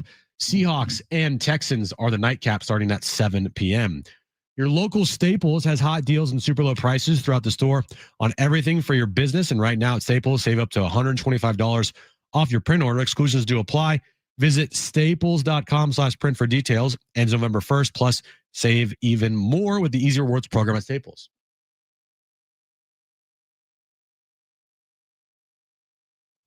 All right, Jon and Jim, San Diego Sports 760. Jim's back page is ahead. We're keeping our eye on Game 7 of the American League Championship Series between the Mariners and the Blue Jays. Must be nice to have a feared hitter in your lineup. Every time they come up, always do something. I mean, that's the Padres lineup on paper. It's a Padres lineup on MLB The Show. Yeah, like, oh my gosh, Tatis, Machado, Merrill, Arias this past year. Bogarts? Wow, they're going to go as far as the top 4 or 5 go. I say that because we're watching Game 7 right now. And Vladimir Guerrero Jr. is now 10 for 23 with 3 home runs in the ALCS. Is that good? He's been absurd. It's just insane. Yep. And he is the most feared hitter in the postseason right now. Shohei Otani. Yeah. Those 3 home runs, I get it. But there's 3 home runs. That's a lot. But I mean, overall, they're both feared. They're both really. I know. I get it. Let's talk about that for a second. So what did you make of that game? Like, on a serious note, I know we both don't like Shohei Otani. I mean, it's ridiculous. We hate the Dodgers. It's ridiculous, obviously. I mean, to do it on that stage is ridiculous. I mean, to pitch like that and to be able to, I mean, come on. It's insane. Honestly, what my fear is when we watch it from this perspective of we cover this Padres team every single day and you see what's happening in Los Angeles, like, what's the end in sight? There's no like, what's here's the solution. There's no end in sight. They were so gettable this year in the regular season. And now they're going to win their second straight World Series. And they're probably going to just bulldoze their way through, winning in 5. Yeah, and then they'll be the favorite to win the World Series again next year. And the year after. And the year after that. Yeah, it's like, and there was some tweet, I think I sent it to you over the weekend. We're like, oh, by the way, the Dodgers, you know how they paid Otani $700 million, even though they deferred it all? They made over $700 million on that contract in year 1. Yep. With their marketing deals through like Asia. But look, I hate Otani. I think he's fake. I think he weaseled his way out of and made his interpreter take the fall. There's more there, but no one wants to look into it with the whole gambling scandal. But what was the scandal this year? What was the scandal this year? It was just a scandal. He endorsed like a hotel or something. That's right. Like Yeah, that's right. That's right. But what he did in Game 4, 6 innings, 10 strikeouts, 3 home runs. I mean, get some Brewers. But it's the NLCS, dude. I know. No, it's really hard to say that's not the greatest game ever played. Did you see Tyler Wade June 9th? Yeah, those bunts were really moved good. The runner. Yeah, moved the runner. Yeah, twice. Yeah, the sack fly. Right. I know. You're right. You're right. You heard what Schulte said postgame? Oh, yeah. I remember. So don't tell me about greatest game. That's where Wadey was born. the legend of Tyler Wade. Here's the thing. Okay, let's talk about the most marketable. Like, where's Otani among the list of like marketable playing sports in America athletes? Like, because of his appeal overseas as well. Like, is he bigger than like Mahomes? Yeah. Is he bigger than LeBron? Now, baseball isn't, but like he's reached the point where, like, is he the most recognizable athlete out there in the world? Yeah, I mean, just playing in the States, I guess. I mean, Messi would be there, obviously. Messi is. You're right. Messi. You can't forget about Messi. Messi I'm just saying, is probably like, the number 1 guy. Think about the separation between Otani and any other baseball player. A, and on-field ability right now. Not even close. And being like marketability. Yeah, we talked about this. Is like when Otani's on the mound pitching, he's the best player in the sport. It's not even close. You're saying because he's pitching and hitting? Yeah. Yeah. And when he's doing what he did in Game 4 of the NLCS, 3 home runs, 6 innings, 10 strikeouts. That's literally absurd. I hate the guy. Can't stand the Dodgers. The dumbest part of it, dude, is it's ridiculous. If the NL had universal DH when he came over, a decade ago, whenever it was, right? 8 years ago. I mean, does he go to the Angels or does he go to the Padres? Yeah, it's a different world. And then they pursued him again at the end with the Angels, remember? Yeah. They called on him again. If you're Artie Moreno, yeah, you won nothing. I mean, you got to sell, dude. What are you doing here? You didn't. Not only did you win nothing, you weren't close to winning anything. Someone had a good tweet about it too. I retweeted it. Let me see if I can find it real quick because it sums up Artie Moreno as a owner very well. Dude, you had Trout. Look at Trout's first 10 years. Yeah, here's a tweet. It says, if I owned a team, had Shohei, wasted him, lost him to the team that plays in the city I pretend to play in, saw him go 50-50, win a World Series, then hit 3 home runs in a game he pitched to clinch the pennant the next year, I have to sell. Yeah. No idea how Artie Moreno keeps doing this. Yeah, like how do you live with yourself? You can't. How could you waste 6 years? They paid him nothing because of the posting fees. Remember that? It's the same thing as Roki. He wasn't making any money with Anaheim. No. They had so many other resources they could have used on their team. Dodgers are now paying him. Angels paid him nothing. The Dodgers are paying him $2 million a year because of the whole deferral crap. That too, but forget about that for a second. I mean, the Angels truly paid him nothing and couldn't win with him. We are tied in Game 7. Wow. That's called a clutch hit. 2-out single. But the Otani thing, I mean, yeah, there's no end in sight here. Yeah, I mean, what is he, 30? Yeah, if he's going to pitch, he's getting better as a pitcher. Like he's getting strong. Yeah, he hasn't thrown that many innings. He's 31. He's going to continue to hit 50 home runs. Dude, it's ridiculous. I can't stand the guy. I think he's so fake. But there's no denying when he's on the mound and he's pitching, he's the best player in the sport. I mean, when he's in the batter's box. One of the best players. I will say this, and I don't care if I'm jinxing 2026. He really doesn't. He hasn't done much against the Padres, right? Oh, there you go. Good job. He did last year in game 1. Shohei Otani with 2 perfect games against the Padres next year and 7 home runs total. They've won like 10 World Series the last 9 years. How can I can't jinx away? Yeah, right. That, Yeah, what are his career numbers against the Padres? Seriously, I don't think they're great. They're not. They're Otani really hasn't been good at the plate up until Game 4 of the NLCS this postseason. Right. I mean, it's a big however when you have 3 home runs in one game. But yeah, you're right. I was gonna look this up, but do I even care? You don't care. I do care. I do care. But you don't really care. No, I do care a lot. Hold on. What do you think his career numbers are against the Padres? 255 with like what? 2 home runs. What's his OPS? 650. 650? Yeah. 707. His career batting average against the Padres? I was kind of close. Is 218. Ooh, so he sucks because of the Padres. In 37 games. He sucks. Don't jinx it like that, dude. All right, so they're 1-1 through 1 in Toronto. It's going to be a long game. This is going to be 40 minutes. Well, 30-minute first inning. Yeah. Are we like... But it doesn't matter. Whoever wins this game is going going to lose. Are you going to be upset if the Mariners lose? Yeah, I will. Why? Because I'm just curious. Because I feel the same way, but Kristen's a Mariners fan. So I have a reason. Why? She was born in Seattle. So she's a Mariners fan and a Pacers fan. She lived in Indiana. And an Aztec fan. She's married to me. That's true. Okay. I want the Mariners to win because I like to see franchises that have never been into a World Series go to a World Series. I think it'd be cool. And I don't think that either of these teams are going to beat the Dodgers, so it doesn't really matter to me. Maybe you're saying who's the bigger threat? It doesn't matter. If I were to pick the bigger threat, I might go Toronto just because they have home field. Yep. Seattle. I don't know about Seattle. But I think it'd be cool if they made the World Series. That'd be awesome. It'd be amazing if they made the World Series. Yeah, I mean, I'm not going to yeah. I mean, I'm definitely rooting for Seattle. And I do think it's a good story, but I don't really care, truthfully. I feel like there's a lot of, for whatever reason, there's a lot of people pulling for the Mariners. I guess it is because they haven't played in the World Series. By the way, my take of October being the best sports month, it's living up. With the MLB's postseason or that coupled with NFL? Everything. NBA starting tomorrow.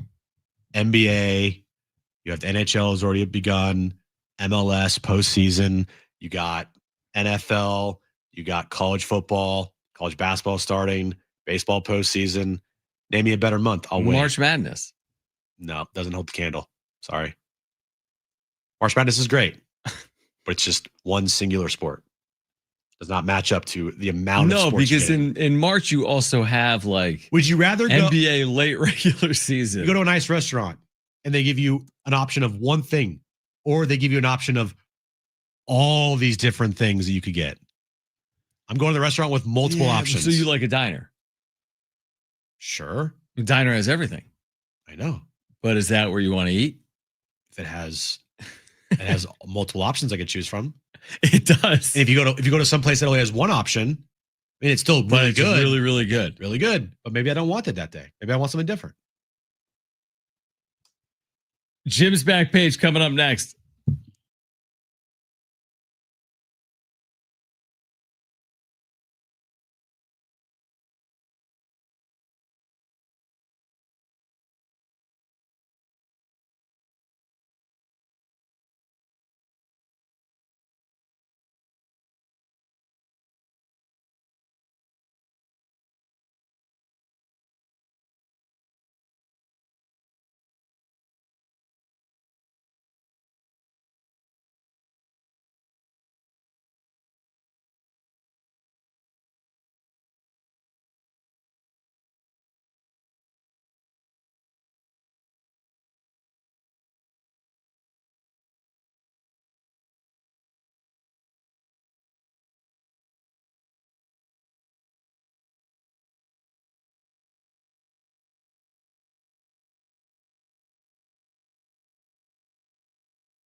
Bunting. To bunt or not to bunt? It has come up in Game 7 of the ALCS in the second inning. You think Schulte's somewhere like, baby. The Mariners with 2 on and nobody out bunted and now have second and third with 1 out.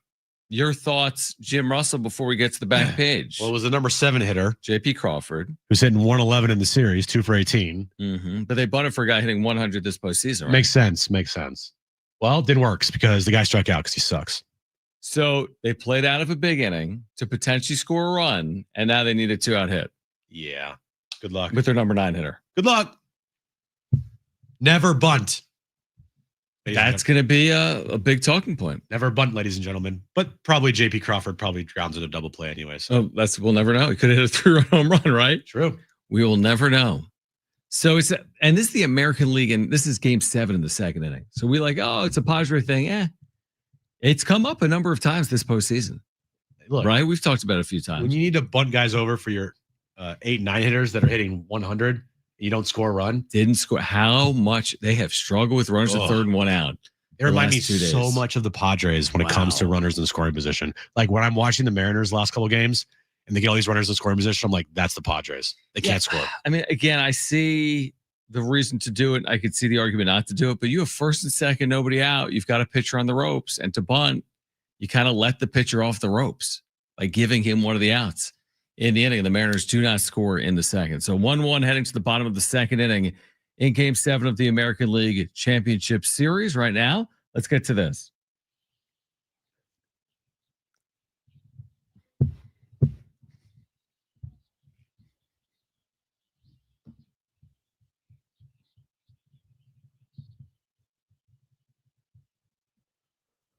All right, John. So we'll start here. We'll get to Crumble Cookie in a moment, but I wanted to start with Taco Bell.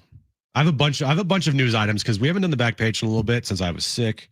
Still kind of am sick. You were sick. Yeah. Taco Bell is turning up the heat this Halloween season with the launch of its brand new flaming hot grilled cheese burrito. Okay. Available nationwide for a limited time. The fiery new burrito takes Taco Bell's popular grilled cheese concept and gives a bold, spicy makeover. It's packed with seasoned beef, flaming hot Frito chips, nacho cheese sauce, creamy chipotle sauce, sour cream, and a melty 3-cheese blend, all wrapped inside a tortilla and grilled. How does that sound to you? Honestly, kind of good. Doesn't it sound spicy? I don't know. I like the normal grilled cheese burrito, so it does sound spicy, but I like the I like the crunchy aspect of it. I would probably take a bite and be like, nope, can't do it. Why do we always have to reinvent everything? Because that's what we do. They do. Okay. You always have to reinvent everything, John. Everything has to be reinvented all the time. Okay. Crumble Cookies of the week. It's Stranger Things themed. Why? Is it coming out? Yes, it is, John. Okay. It's also Halloween themed as well. So it's like a dual. They're using, I don't know. The Dubai chocolate brownie is back. Ooh. It was a huge hit. It was a huge hit to the point where it went like viral. Like it was all on TikTok, like lines around the corner for this thing. Crumble Cookie employees that they would make videos of them making it. It would go viral. A Tres Leches cake. Cookies and cream cookie. Cereal milk cookie. Interesting. Original M&M's cookie. Okay. Banana bread cookie. Ooh. Pudding? No, banana bread pudding. Okay. No, banana bread cookie, not bread pudding. Yeah. And then milk chocolate chip cookie. That's kind of the basic, right? Milk chocolate chip. They always have the chocolate chip. Yeah. Yeah. But the Dubai chocolate brownie is back, and that was didn't you say there were lines around like the block for that? I literally just said that, yeah. That's what I'm saying. Didn't you say it? I just said it 2 seconds ago, yeah. Now I know how you feel. Am I that annoying sometimes? Yes, you are so annoying, dude. I am that annoying. It's bad. Sorry about that. For Halloween, John, if you wear a costume to Chipotle. Imagine doing that.